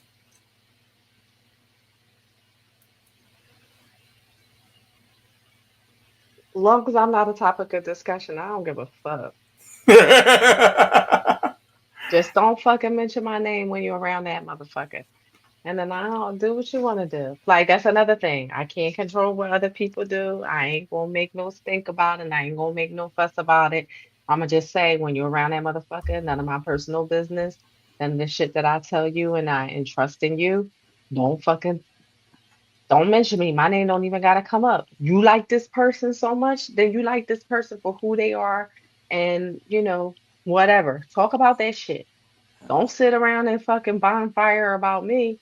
I So don't think yeah, other than that, I don't care. I'm that mature yet. No, you are. Nah, I don't think I'm that mature yet. I don't like if you my friend. I wouldn't want you hanging out with my ops. because you know that's my op. It ain't like you don't Right. know that's my op. You know that's my op. So So you are cool we? with the op? Be cool with the op. Be Mhm. friends with the op. I'm good. Well, see, oh, I'm sorry. I guess for me, I guess it would have to depend on to what extent are they my opposition.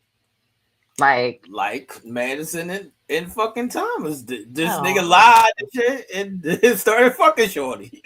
Yeah, I don't give a fuck. Yeah, like, no. But if you try to like hurt me or hurt my family or do something like that, then you know what I mean? Like vindictive Well, type. you don't like liars, East. They lied. Yeah, they lie, but I can't stop you from being friends with them. But And I I can wouldn't stop want being friends to. with you. All right, I don't fucking need you as my friend anyway. No, I mean Oh. you can stop being friends with them. Oh yeah, but I don't think I care for, I don't think I care that enough. Right. I don't. I really don't think I care. It's crazy. Like some shit I just do not care about. Like, okay, that's what you want to do. I mean, listen, I will say this. If I be like, make sure you don't mention me, make sure you don't say shit about me, don't have no conversations, I will probably move a little differently. See, that's what I'm saying. Even if I gotta have that kind of conversation, I don't want to Then be I here. don't want to yeah, yeah. I got you. I got you. I mean, I think I would, depending on the friend. Right. Depending on the friend, I think I would have that conversation. Like, listen, like you could do whatever the fuck you want to do. Just make sure y'all keep my fucking name out your mouth. Keep it moving, or whatever the case may be. And then I think I would reserve myself to certain things with that particular friend from that point forward. See, I could do it. Like I've done it when we're all friends. Mm-hmm. Like, say we all friends, and then I have an issue with one of my friends, and we not fuck with each other at the point. Yeah, we Mm-hmm. can all still be friends. Right. Right. Right. But if this is not my friend, Mm-hmm. and you Mm-hmm. just hanging out with the op, Right. no, we can't be friends. No, we can't be friends. Yeah. No, I definitely would agree with you there. But I mean, even if it is something that you felt like you needed to do, like this was somebody that you just vibe with so well and y'all get along. All right. All right. I can't fuck with I got you. And then I'm like, it. Yeah, I can't fuck with it. I'm looking at you sideways. I can't fuck with it. All right, do we need to touch on anything that happened during the charades or the little get together? No, I mean, I think it was cool, like, that they found a bond with another couple, Right, you know, again, you work friends, as you stated. right. You know what I mean? And somebody that actually supports them genuinely. I thought it was cute. I think the little game night was fun. Um, Say if you Michelle, say you Michelle, are you still friends with Camille? Y'all, because yeah, Camille and Madison like best friends now. yeah, they're best friends, and I'm seeing Camille, and I'm saying, hey, what's up? Oh, you good? All right, you and Thomas good?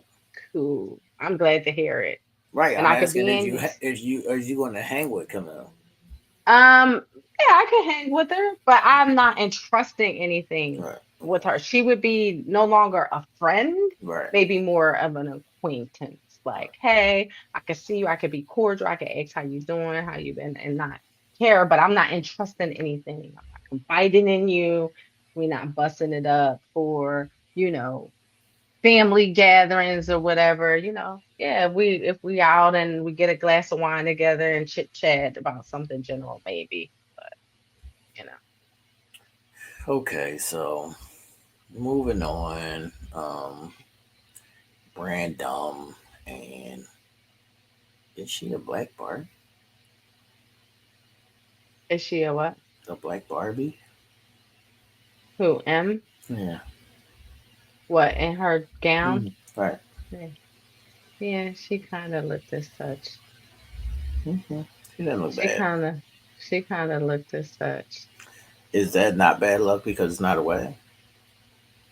I thought that. I'm like, he not even supposed to be seeing her, but then I'm like, oh, it's not a wedding. But I mean, my thing is, why would you even want to see him before anyway? Right. I Um, think they're tied at the hip right now. So right. you don't move without me right now. It's kind of thinking that Mm-hmm. they're on that kind of thing. Right. So, whatever. Yeah. I don't know. I mean, I probably would have thought of it superstitiously, but I guess they didn't.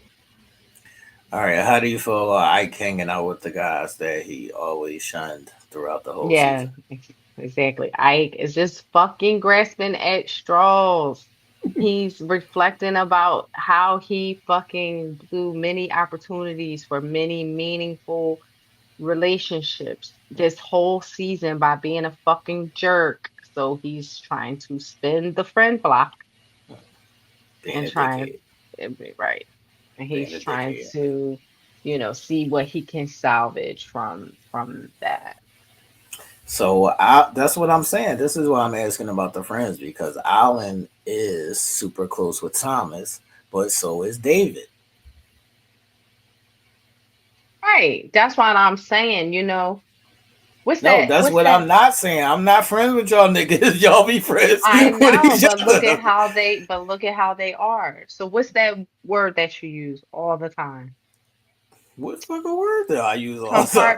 Oh, Compartmentalize. compartment. Oh yeah, I can That's compartmentalize my ass that's up what out of they're this doing. situation. Right. I'm gonna compartmentalize my ass Right. right up out of this situation. Right. Yeah, But that's what they're doing. That's yeah. that's exactly what they're doing. They're Oh, okay. compartmental. They're saying, okay, Thomas, I like you. Right. You're cool, and our connection can be just that.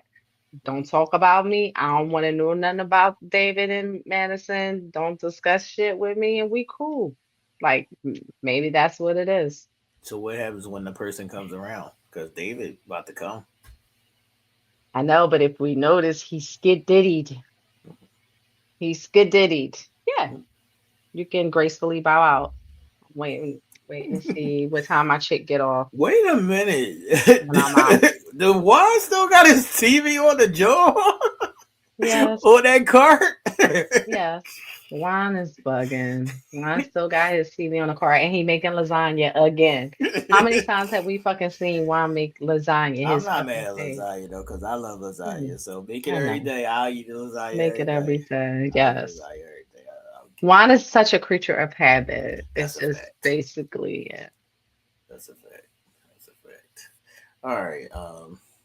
What else do we have to discuss here? Is there anything else with the guys getting No, together I that we mean, need to they talk about? basically just was asking each other about, their situations, asked Right. Alan, how his new relationship is going. And, he basically states, yeah, it's going pretty good, one day at a time, we'll see where things goes and all of that good stuff. And I think Thomas and Ike met her because he brought her to the show. So I think a few of the guys have met her. Said that she seemed pretty cool, all of that good stuff. And I think that was pretty much the gist of this boy get together. Okay. Them just touching base, catching up, and seeing who's got what going on. Okay. Okay. I see ladies get together, and what Mhm. happens here? Oh yeah. So they go to a candle making Right. class, which I think is the cutest idea, especially for a nice little girls' night. Like, and I think it's actually a kind of cool date night That's too. what I Like, was gonna say. Why y'all be just a yeah, girls' night? I no, like yeah, candles. for sure. Like a nice little date night. Um, they go and they make candles, come up with the scents, and you can have your libations, your wine, or whatever the case may be. And so they got together and they pretty much did the same thing as the guys, just kind of caught up. Carla, of course, had everybody set intentions and get grounded and And, spiritually connect. and Michelle Madison is kicking it, and And they're well, not kicking not speaking, but in the same right room. in the same room, in the same See, I space. don't want I to be don't, in the same room. yeah. Um, I don't know if you saw like Michelle's like glances Michelle looked at me. disgusted. She looked very disgusted. And I think it's for those individuals who can't seem to turn on and off that are good to just completely stay away. Right. If you're able That's me. to, keep it even keel, then that's only when you're going to be able to be in the presence of someone like that. I could be in the presence, but I would choose not to be, is what I'm saying. Right. Like I would Right. choose And not it's to be. I could, right. but I don't want to be. Right. And that's actually good business. Right. When you can know yourself, you can know your limits, you can know what triggers you, you can know what ain't might not go right. It's people that don't know, put themselves in that It wouldn't even situation. be a trigger for Then me. they Like I can, wouldn't. I wouldn't even get triggered. I just don't want to look at your face. Like I don't. I don't want to look at your right, face. right, right.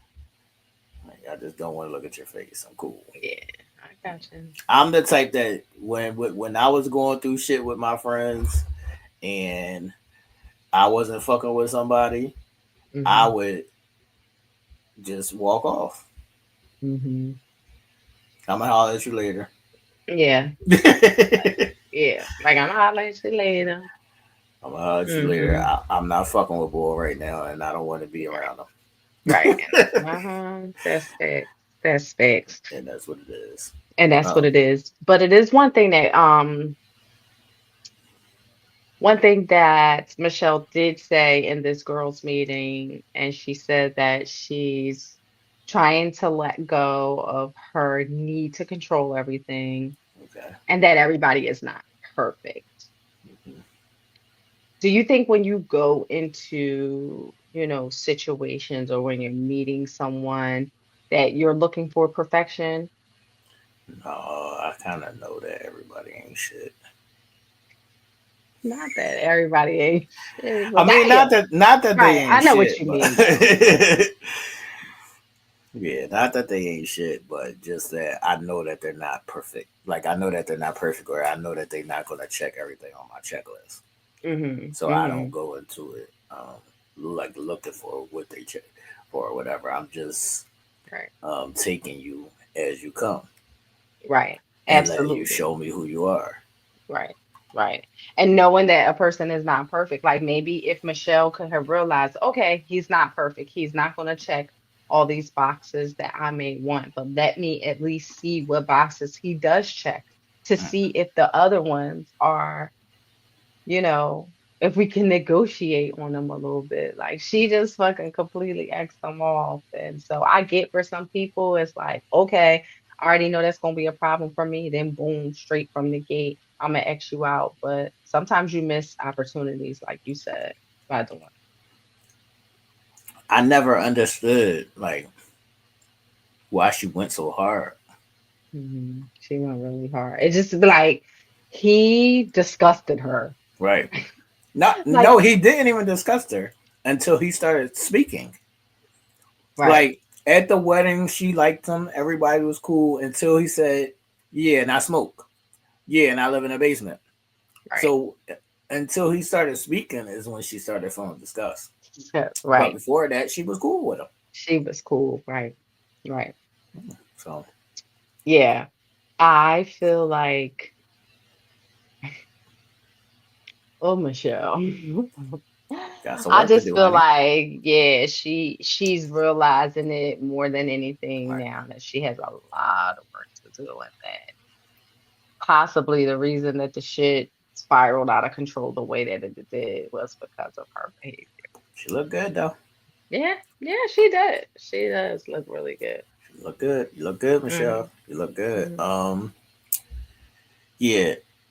Just wrapping that up. Anything out of like your characteristics. So it's like I don't understand. It's like she never like lived in an apartment with them. Like she did. She said I tried. Did you really try? Hmm. Yeah. I don't think she really tried. Mm-mm. She took acknowledgement of her behavior, and it was like, okay, let me try a little bit because I'm Right. on camera Right. type thing. Like she gave a little bit. She took notice and she said, I know I'm being difficult and I've tried it like a tad bit, a teeny bit. But it wasn't enough. Right. It wasn't enough. Trying is letting go Yeah, completely. some people are too stuck on their ways or whatever Mhm. their standards are Right. that they look past things, Mhm. and Yeah. that's the thing. I agree. You I can't just agree. look past everything. It's like that's why I Yeah. always say when I go back to the smoking thing, like I hate smokers, but I can deal with you if you're a smoker. If you don't, if it doesn't fall on me. Yeah. Yeah. Right. Mhm. It's that's what I'm saying. I guess it's conditioned based on you, what you really like or what have you. She probably had in her mind that, oh, I need a man that has his own car, his own place, and that is financially stable. Like if she had those things in her mind, But those are things, right, no matter what his potential was, right? it didn't matter. To her, she made them Yeah, some people feel like at non-negotiable. this age, if you ain't got that at this age, then Right. you ain't going to get it, or you ain't trying to get it. Facts. And I She made think them that's a non. mistake. That's a Right. mistake. And she made them non-negotiables. That's a fact. She didn't even allow potential to even be an option. Right. Because again, those could have just been simply his choices, as he Right. stated they were. Right. If there are choices and not necessities, then there is room for him to be able to shake and move and get right into what he needs to get into for the sake of the relationship and to where he needs to be. Obviously, he can't be in a relationship and dating you and wanting to fuck you and bang you down. Well, he could, living in his parents' house. Right. But 9 times out of 10, he would not. He would like he did with Madison. Move in with her. I mean, I'm move in saying. with you, Michelle, or y'all Right. get your own place. Look at what he's doing now. They buying investment properties. They live together, moving possibly at some point. Like she slipped on that. She lunched on that. Uh, I wouldn't Well, necessarily say she lunched on that, but I would hmm say that she self sabotaged and she didn't um, give it a chance. hmm I don't think that their personalities went together, and I think hmm that that's I would have rather her said I would have rather that been the breaking points that our hmm personalities don't align more than these things. yeah. Okay. Yeah, I can agree with you there. And I think for me, I think the only reason why I said lunched is because anytime a person doesn't tap into like a full opportunity to learn, no Right, matter what the outcome could possibly be, you missed an opportunity to learn something, to grow from it, to recognize maybe what you're fucking doing wrong, or maybe what you see in others that you might not like. It's an opportunity, a missed opportunity to learn, to experience, to have gone through something that could push you further along in your growth. So, she might not necessarily have lunched on the perfect guy for her or this relationship or whatever the case may be, but she just lunched on an opportunity to grow.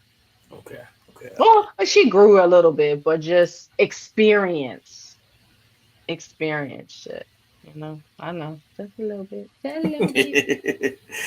All right. Is anything happening with this meeting with M and Brandon? I can't And get this Dr. and Cal, I was Pastor gonna say, Cal. and Pastor Cal. No, I mean, I think the only significant thing that I really pull from that, I mean, they're going on and on about how this is just it for the both of us. We've gotten past all our past hurts. We've gotten through everything. I choose her, she chooses me. We've integrated our lives. I've met his parents. I've da da da da da. We fucking. We fucking da da da. Pastor Cal's getting to the point of, okay, all right, I hear y'all talking. Maybe I'll rock with it. But I think the most significant part that I pulled from this meeting was just basically, I felt like the shit was just so staged and superficial with them. Like Facts. he asks how do you know you love him? How do you know you love her? And it was so fucking surface level, so surface level their answers because, oh, I just feel like I can't live without. I can't. Like, stop it. Stop it. But my question for you is, like, that was the most significant thing that I pulled from this whole thing, other than them going back and forth. But if somebody asked you, how do you know you love someone? Think Right. of, your partner or a partner from the past or whatever the case may be. How did you knew? How did you knew? How did you know I that can't. you how did you know that you loved them? There's various things. I don't Hmm. know if you can like tie it down to one thing. Right. I think that you know that you love them when you start putting them first, like when Hmm. you start prioritizing them, when you want to always be around them, Hmm. things of that nature, how they make you feel, um, just your emotions inside. Hmm. Um, it's it will be like personal. I would have to pull personal characteristics. Yeah. Like it would be like because they make me laugh or they Hmm. do X, Y, and Z. Right. It would be like a personal characteristics that I would need to pull to explain why I love this particular person. Hmm. That's how I would answer. And be able to, yeah, to identify with that. I think for me, it's probably very similar. The ability to know that, hey, like this is somebody that's I want to integrate in my world, in my life. Somebody that I can see me wanting to do things for, wanting me to add value to them, give more of myself. Somebody that I want to, you know, build with. I can see myself, putting into perspective like the things that we could do, the things that we could be. Um, Wanting to spend more time, wanting to share more things, wanting to just swallow them up. Have you ever That's a been big one. swallowed up? Like, That's you a know what I big mean? one. That's a big Um, one. just even outside of the things that we can align on, just emotional connection, or whatever the case may be. It's just a lot of things, like you said, a lot of different levels and things that you can pull out of an individual person. You know what I mean? Characteristics or what have you that will identify, hey, you know what? I have this love for this person. This is growing, it's budding, and I'm in love. That shit that they did, I was like, what? They couldn't even Because it's not real. because And it's it, not and real. and there's not even enough. I don't even think they had enough time probably to be able to do that. That kind Yeah, of right. takes time.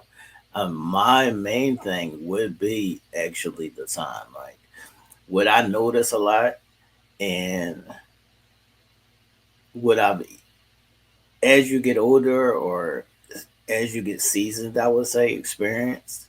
Mm, I notice when I'm around the person, like when I'm around you, how I feel when we're doing certain things or just being around you, period. Like, there's always a thing, like when you go home, do you sit in the car because you don't really want to go in the crib yet? Or are you excited to go in the house and see that person? yeah, that's facts. That's facts. A lot of those, even those down to those small things, Right, like are so super important. right. Like, I don't think realistically in this situation, even sitting before Pastor Cal, who needed to have this counseling session in order to perform the, you know, Commitment ceremony. commitment ceremony. I don't even think Pastor Cal was convinced. Right. And I mean, of course, he's all a part of the show as well. However, in his face, he expressed he expressed like, what the fuck are y'all talking about?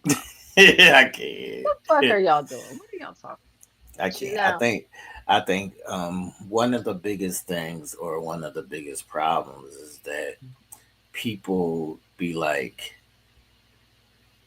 the idea of it. Like they're a good person. I feel Yeah. like they're a good person. So that's what I'm going to reach for, or that's what I'm going to be attracted to because I feel like they're a good person. And somebody being a good person, that is not going to draw my attraction. Right.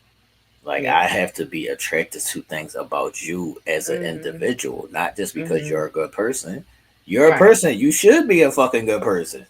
Right. What the fuck? You Right. shouldn't be just outside dealing with fucking assholes and people that ain't shit. You should be only dealing with people who are good persons. Right. And what separates the people from other people is their specific characteristics and personality traits. Those are the things that is going to attract me. Right. Right. Um, but I really don't honestly don't think people break shit down like that. Like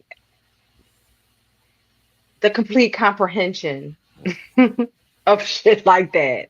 I really do think that people throw some shit and some thoughts together in their head and they think, okay, this is how I'm going to move. This is how I'm going to operate. This is what I think. This is what she need to have. This is what I don't really give a fuck about.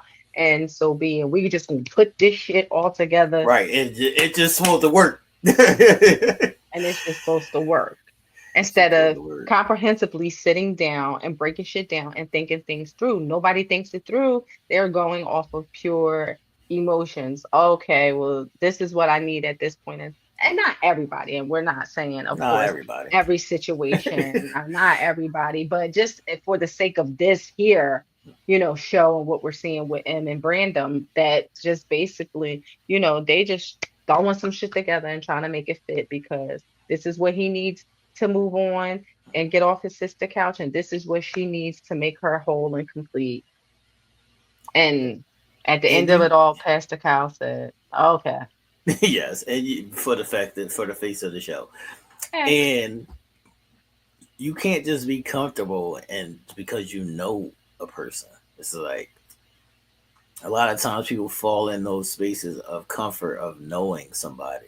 Like, all right, well, at least I know this person, so I know what they are, what they're about, whatever. Like, I know them. That don't mean that y'all are fit just because you know them. right, right." But a lot of people lean towards comfort. Right. Like it's easy to know someone, to openly talk to someone without any, judgment or whatever, and then it's like, this is him. This is that person. I need him to be mine. And I don't care what is not supposed to be. Like, this is supposed to be. And I think that's what she's doing. Like, you know what I mean? He was there. I know him. He's easy. And well, we're debating if he said he had a crush. But, either way, he's there. He fits the bill. He needs something to move on and move into a different space. And she needs that. So it don't even matter if it fit or not. We gonna make it fit. And that's, I think, what's See, you can't make everything fit because if you don't have no alignments, then your feelings are not going to always be able to overquate them. You could love somebody and have a certain amount of feelings for them, but those things that you're not aligned on can still be deal breakers because you're not going to compromise on them. Yeah, yeah. And I think it gets cloudy for some people because it's hard to say, I should stay and I should ride it out and I should work through, or I should, pack it up and roll. And so I think people can't find like the time to stay and work through it and learn and do the work and put in the work, or you know what, this is just not, this is a circle trying to fit into a square. It's just never going to work. This doesn't have the potential to be okay if I put Right. in some work. Right. You know what I mean? This is just never going to work. And I think people can't decipher the difference because That's they're a too fact. blinded by what it is they want to see happen, Right. the outcome they want to receive from it. And then until people start doing that, like, and until people start fucking realizing that, you know, what they visualize is not always what they visualize for a situation is not always the reality of the Right. situation, then maybe people can start seeing the reality of these situations and they won't get as messy and as toxic and Right. as, revolving doors. And, people got to take the time to know the difference. That's a fact. All right.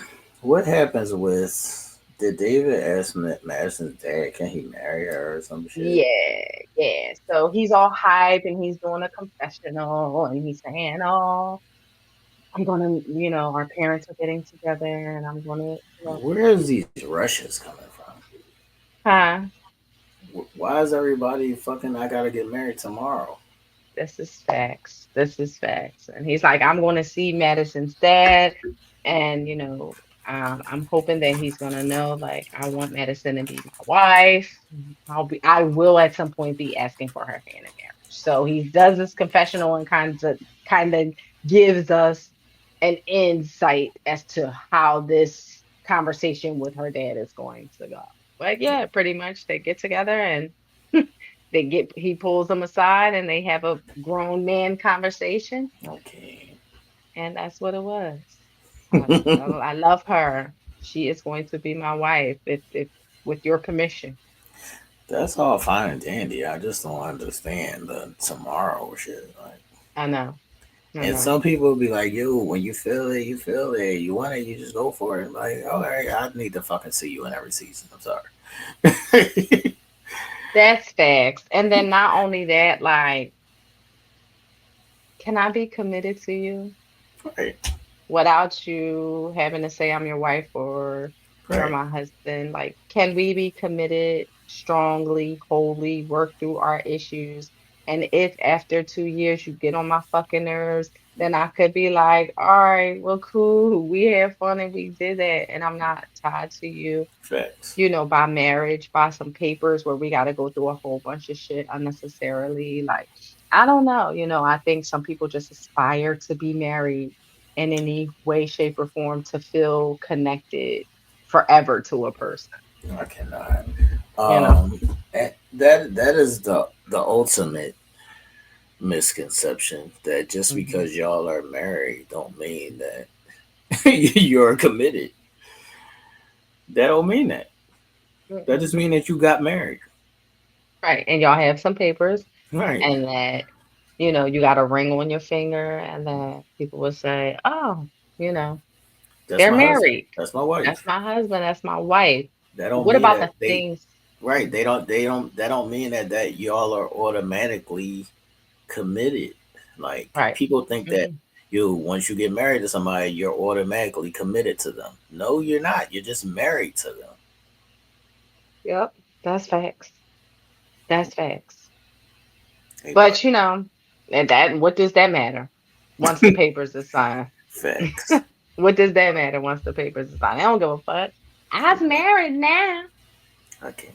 Hey, bud. That's All it. right. I'm married now. What happened with Thomas and Camille? Why are they having a candlelight dinner or whatever the fuck they doing? They Thomas and Camille are having a candlelight dinner with one another. Yeah. I've been trying to think back. Um, are they talking about their marriage and how they're going to survive? I would hope so. I don't know. Let's see. Yes, I think they're They're talking about having kids, I guess. oh yeah. Well, I I think mean, we're doing a lot of the things that I've always wanted to do. I feel super excited and happy that we're on the same page. It's all go mode and we get to the next step. You want a nice marshmallow kiss? Yeah. Yeah, they just talking about their yeah, regular. they were just talking about, like, how their marriage is progressing, and I think that bounces off of Tim. His twins, his name is Tim. Okay. How Tim was basically saying, "Hey, listen, your career can always be there, but the ability for you to have children is not always there." And Right. so I think they were actually kind of, also just piggybacking off of that a little bit just in regards to like the progression of their, of their marriage, and that making sure they're always going to be on the same page, and the timelines are lining up, etc. And where are we headed? All right, I want you to take yourself out of this question, but I want you to answer this as a regular female, if you could. If Thomas, if your guy is Thomas, how should Thomas say you're not sucking my dick? How should Thomas say you're not sucking my dick? Not to me, but to Right. just a regular woman. Hey, babe, I think that maybe you can, you know, give me a little more extra special attention down there. Like that's how women will want to hear it. I would Soft. say from the women I have encountered, they're like, "What the fuck you mean? Ain't nobody." Right. So I know I was doing a hand motion, but they want to hear softness. They don't want to hear suck No, they my don't want dick. to hear that. That's what I was saying. They don't Yeah, want they to don't want hear to that. hear. They want to hear a little softness. They want to hear not you need to suck my dick more. You're Right. not sucking my dick enough. They want to hear maybe, like if he was to say it, it would be like, yeah, can you give me a little extra special attention down I there a don't little think more? that they want it said. From my experiences, I feel like women just be like, if I wanted to do that, I'll do it. I don't want you to talk about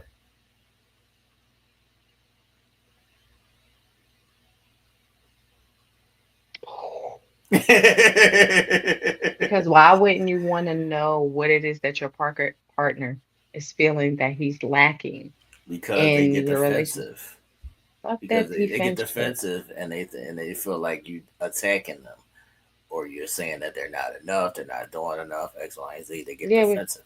we got to get past that. We got to get past that and move past that defensive shit. Right. Like that's the only way you're going to grow. That's the only way your partnership can grow. That's the only way your sex life can grow. That's the only way your love can grow. We're adults and we're, you know, adulting with one another. So if it's something that you're lacking that maybe I can fucking do, Right. but I just don't do enough of for whatever reason.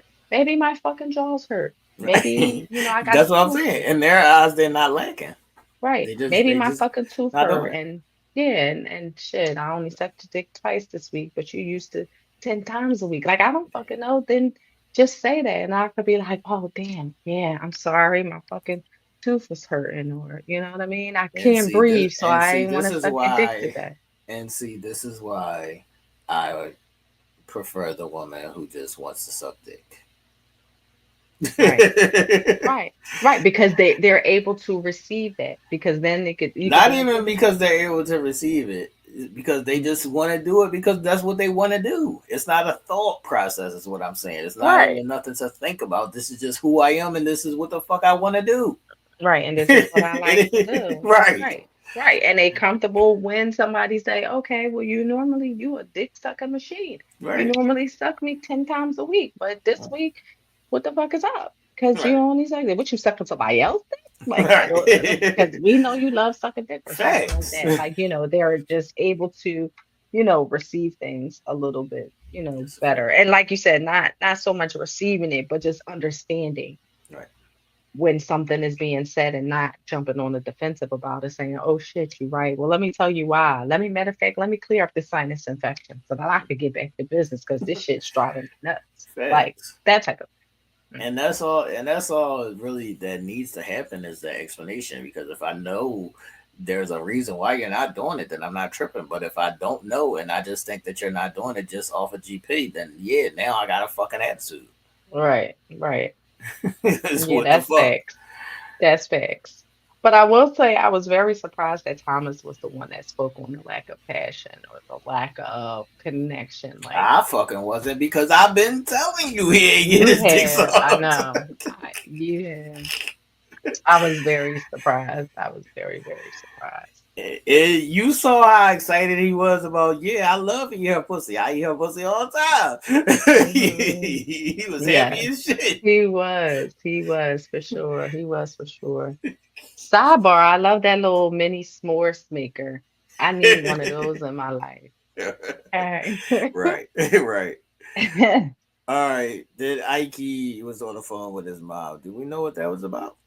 Yeah, I mean, he basically was, telling his mom about his meeting with the divorce attorney, next steps and things like that, and basically, just expressing to her like how he's coming along, more or less. And Is this some Mama's boy shit? no, well, if we can remember when he met with the divorce attorney, she told him to get your support system, get your support system together, talk But my about it mom with ain't my those support people. system.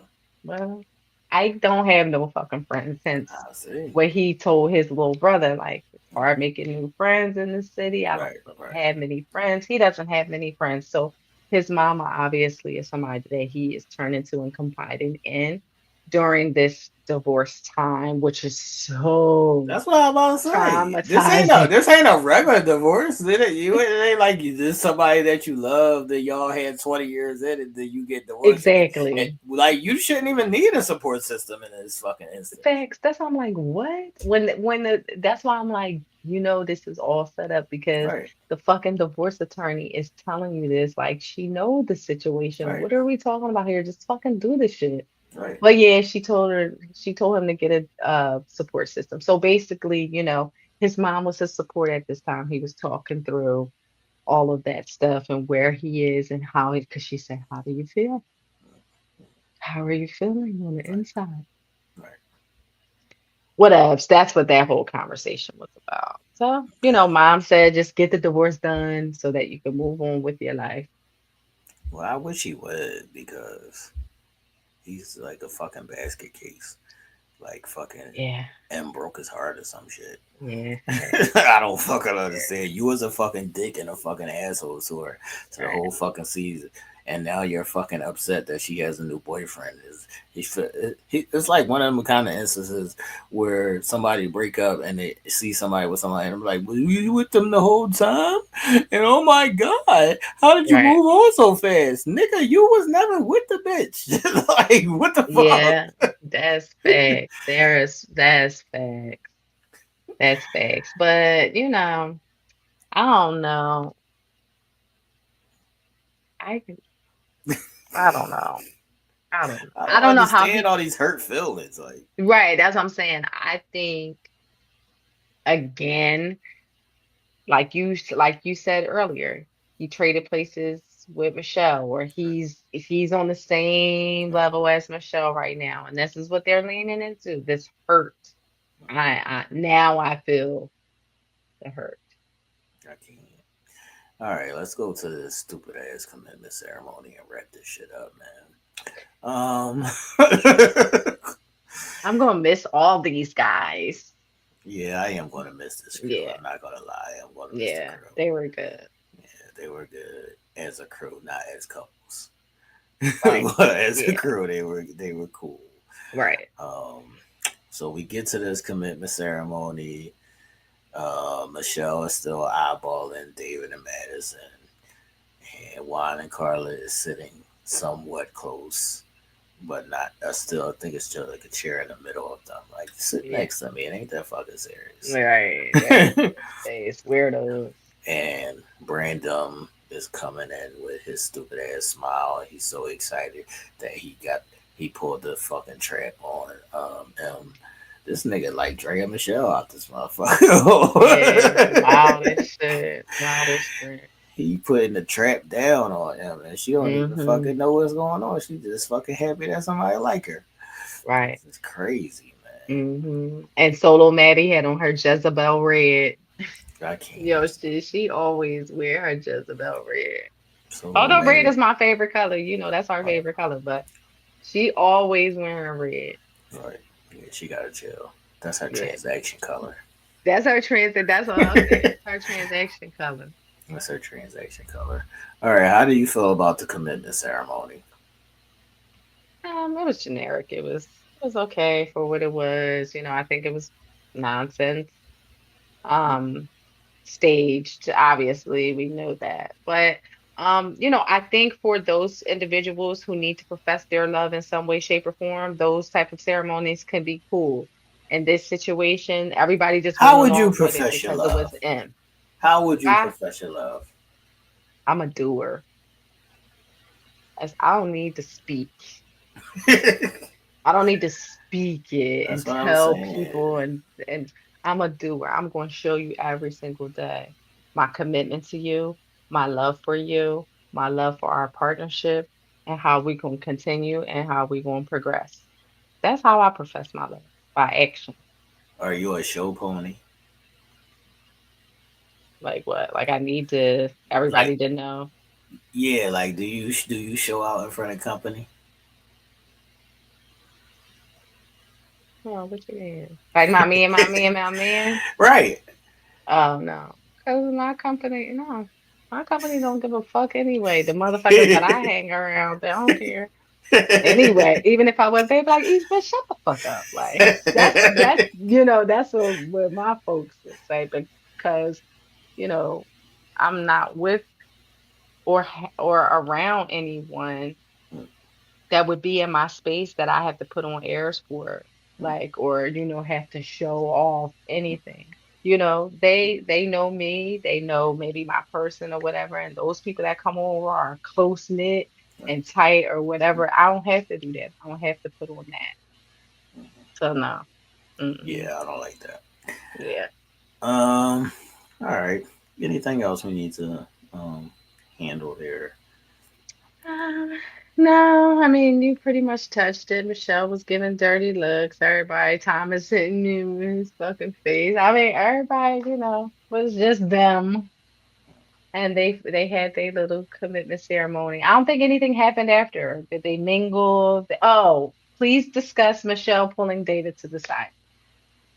I didn't say that part. What happened?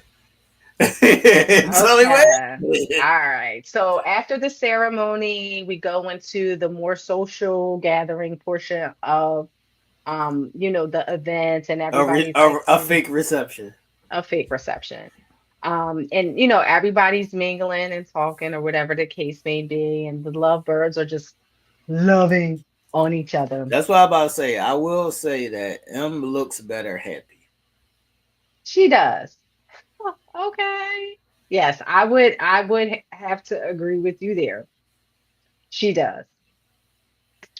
Um, so anyway, everybody's talking, hanging out, whatever the case may be. David's sitting there with Madison. I think it's a couple of other people around them. Why Like, Madison gave the dirty look? Like why you want to talk to her? well, I think she was already on the defensive because she was basically saying like, "Yo, listen, like she owes you an Right, apology. Like right, I feel like, you deserve that much. Like right. this is my beef with her. Like I'm cool. I don't have no hard feelings towards her, but I think, she owes you an apology. So I think that's where that energy was coming. And now, why you coming over and want to pull him out? Like, you better be saying you're sorry or whatever the case may be. All right, what she But said to him? she basically said, "Hey, listen, I just wanted to offer an apology." So Okay. he got his apology. I know that things haven't been great. I know that, it was rocky or whatever the case may be. I I apologize. And he accepted it. He said, I accept your apology. She seemed a little lighter after that because I think she basically said, I didn't ever say I'm sorry. So I think that maybe was her last little step to healing. He accepted it. He went back to his boo thing. I see. Can't get enough of this And boy everybody thing. just stared on, especially Alan. Everybody just stared on, especially Stared Al. on, especially Alan with his little champagne glasses. When Alan get fucked up, you can always tell because his eyes turn red and get Facts. real glassy. Yeah, he I be got rosy cracking up. cheeks. And he He, got rosy cheeks. he Yep. get rosy So, cheeks. so yeah, that was pretty much it. And then it First kind of of all, wrapped I'm up. mad because they keep showing his ring that I know this boy didn't buy because he was just sleeping on somebody's couch. That's facts. Because if you had enough money to buy that, then you would have had enough money to be off your sister couch. Okay. So we know that the show provided it Right. from Yerman or whatever, and then they gonna return that shit when the show That's a is fact. over. That's a fact. Okay, they gonna return that shit when the show is over. That's a fact. All right. Yeah, everybody looked nice at the commitment ceremony or whatever. Hmm. Wait a minute. I don't really like Michelle's dress. But Yeah, her dress was a little yeah, busy, it's but all over not the in a good place. way. Right. Yeah, It's all busy, over but the not in a place. good way. Yeah. So I don't like Michelle's dress, but everybody else looked it nice. Yeah. I still think commitment ceremonies is stupid, and if you really had one, I'm not coming. I promise you, I I know. won't come. Y'all hear this, T? I mean, y'all hear this. Y'all, T say he is not coming if I was to ever have a commitment ceremony. Ain't Cause that it's something else? stupid. Ain't that something else? Well, we know by what I've stated that that would probably never be Cause it's stupid, man. happening. Yeah, I don't need to have What's Carla's last speech about? I think her last speech was just like kind of wrapping it up in a whole like experiences, being open to I think her growth and Juan and should fuck one time. I think that probably would be bad. Let me Why? tell you why. It would either be horrible and break the allure of the unknown. There is no allure. What they did there? Well, I mean, like as a woman, I think there is Okay. a little allure sometimes. Like, you know what I mean? Like, oh, I wonder what that's like, or oh, oh, oh.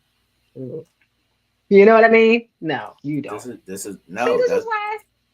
this is my problem because there shouldn't be no allure. If you wanted to see what his dick was like, you should have touched it. Okay, I get that. I get that. And for Carla, she wasn't touching shit. Right. Okay, she wasn't touching anything. But I think if they do it, it's either Juan's going not gonna like her and she's gonna like it too much, or vice versa, right? Or it's gonna be horrible and they feel like we shouldn't have never fucking did it. It's But now that what about the mysterious what if? Because that's I where would they are rather it be now. a what if, right? I would rather it be a what if than to be disappointed. I don't want what if, man. Or Drop to them go into a draws. stratosphere that, we can't really do. What stratosphere are we in? Well, for them, That's what for I mean. What them, stratosphere are they in? the stratosphere of the friend zone. Okay, They in so fucking they're friend friends. cloud. Yeah. They're in the They're friend friends. cloud. He's already said he wasn't attracted to her, and he already said like this is after the fact. So here we already know what it is. And yes, But there may that's be what I mean. He's not attracted to her, and there has been like a girl or two that I wasn't like. If I look at, I'm not attracted.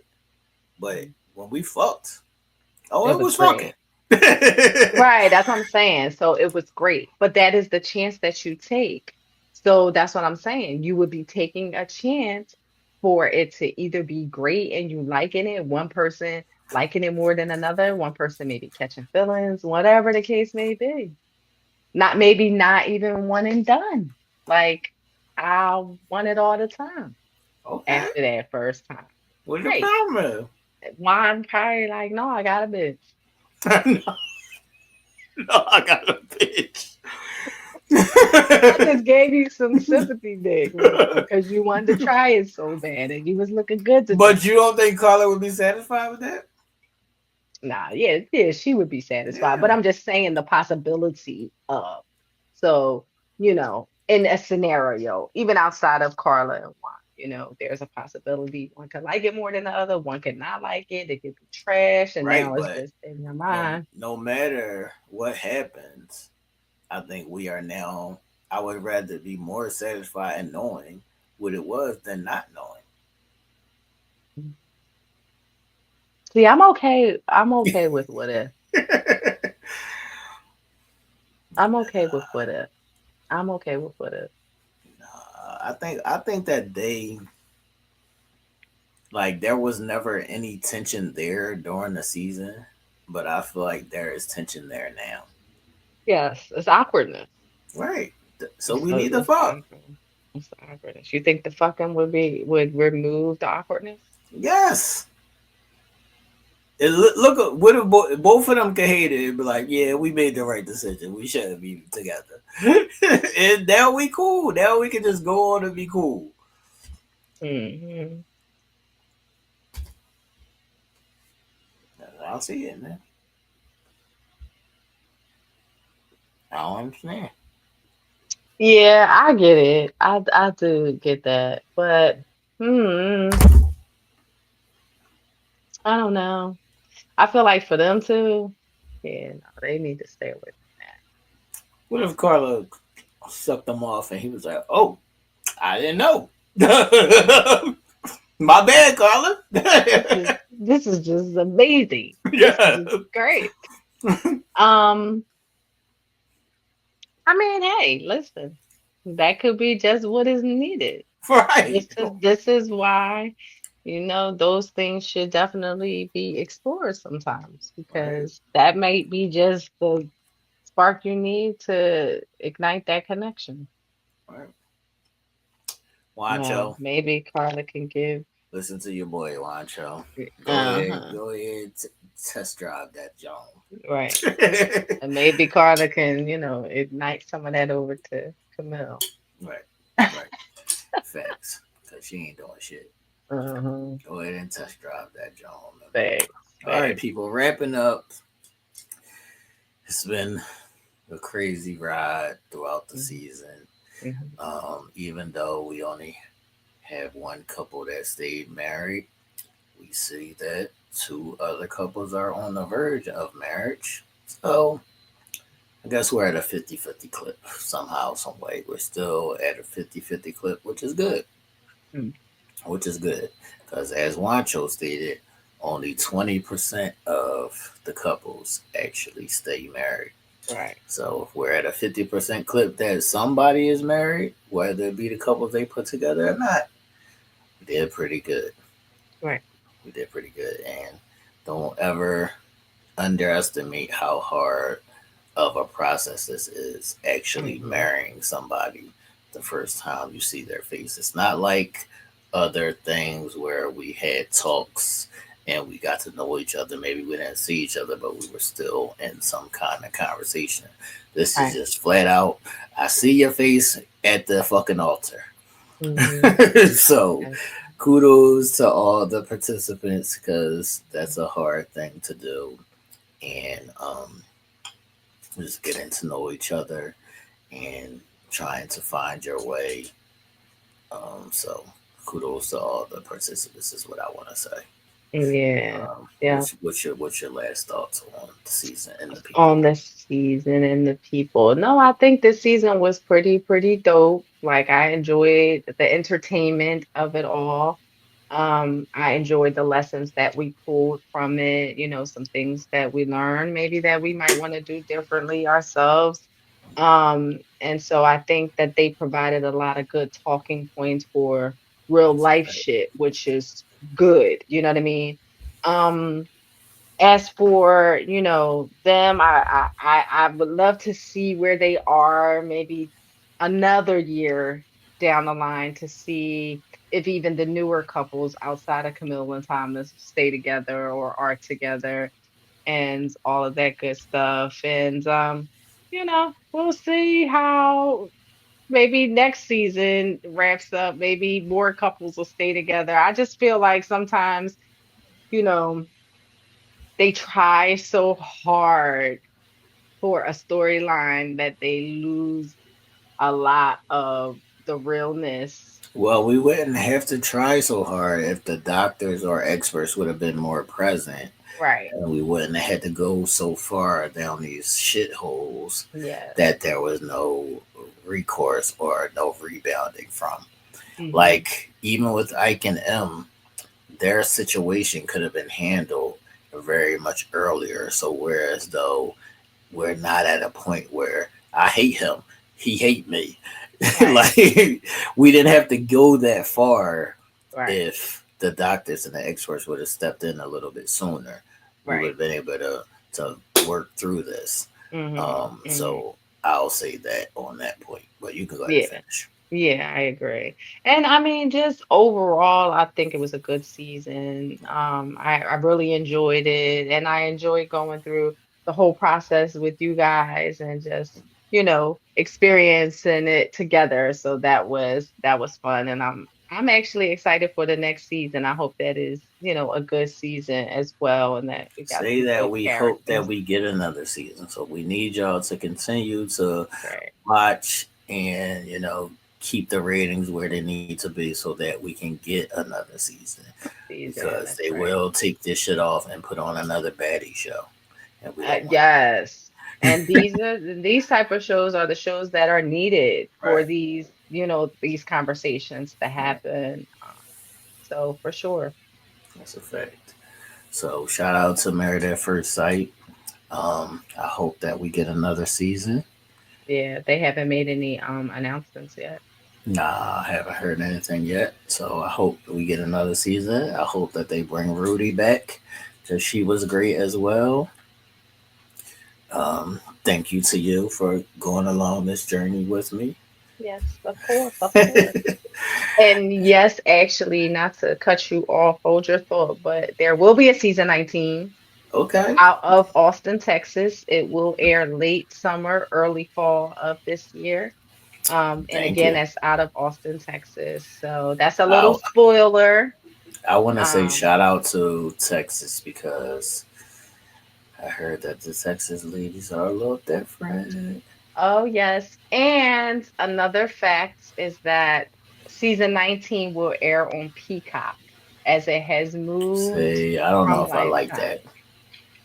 I don't know if I like that. I'm not a peacock person. I'm not a For peacocker. season 19 and I'm not a beyond. cocker. I'm not a cocker. I'm a cocker now.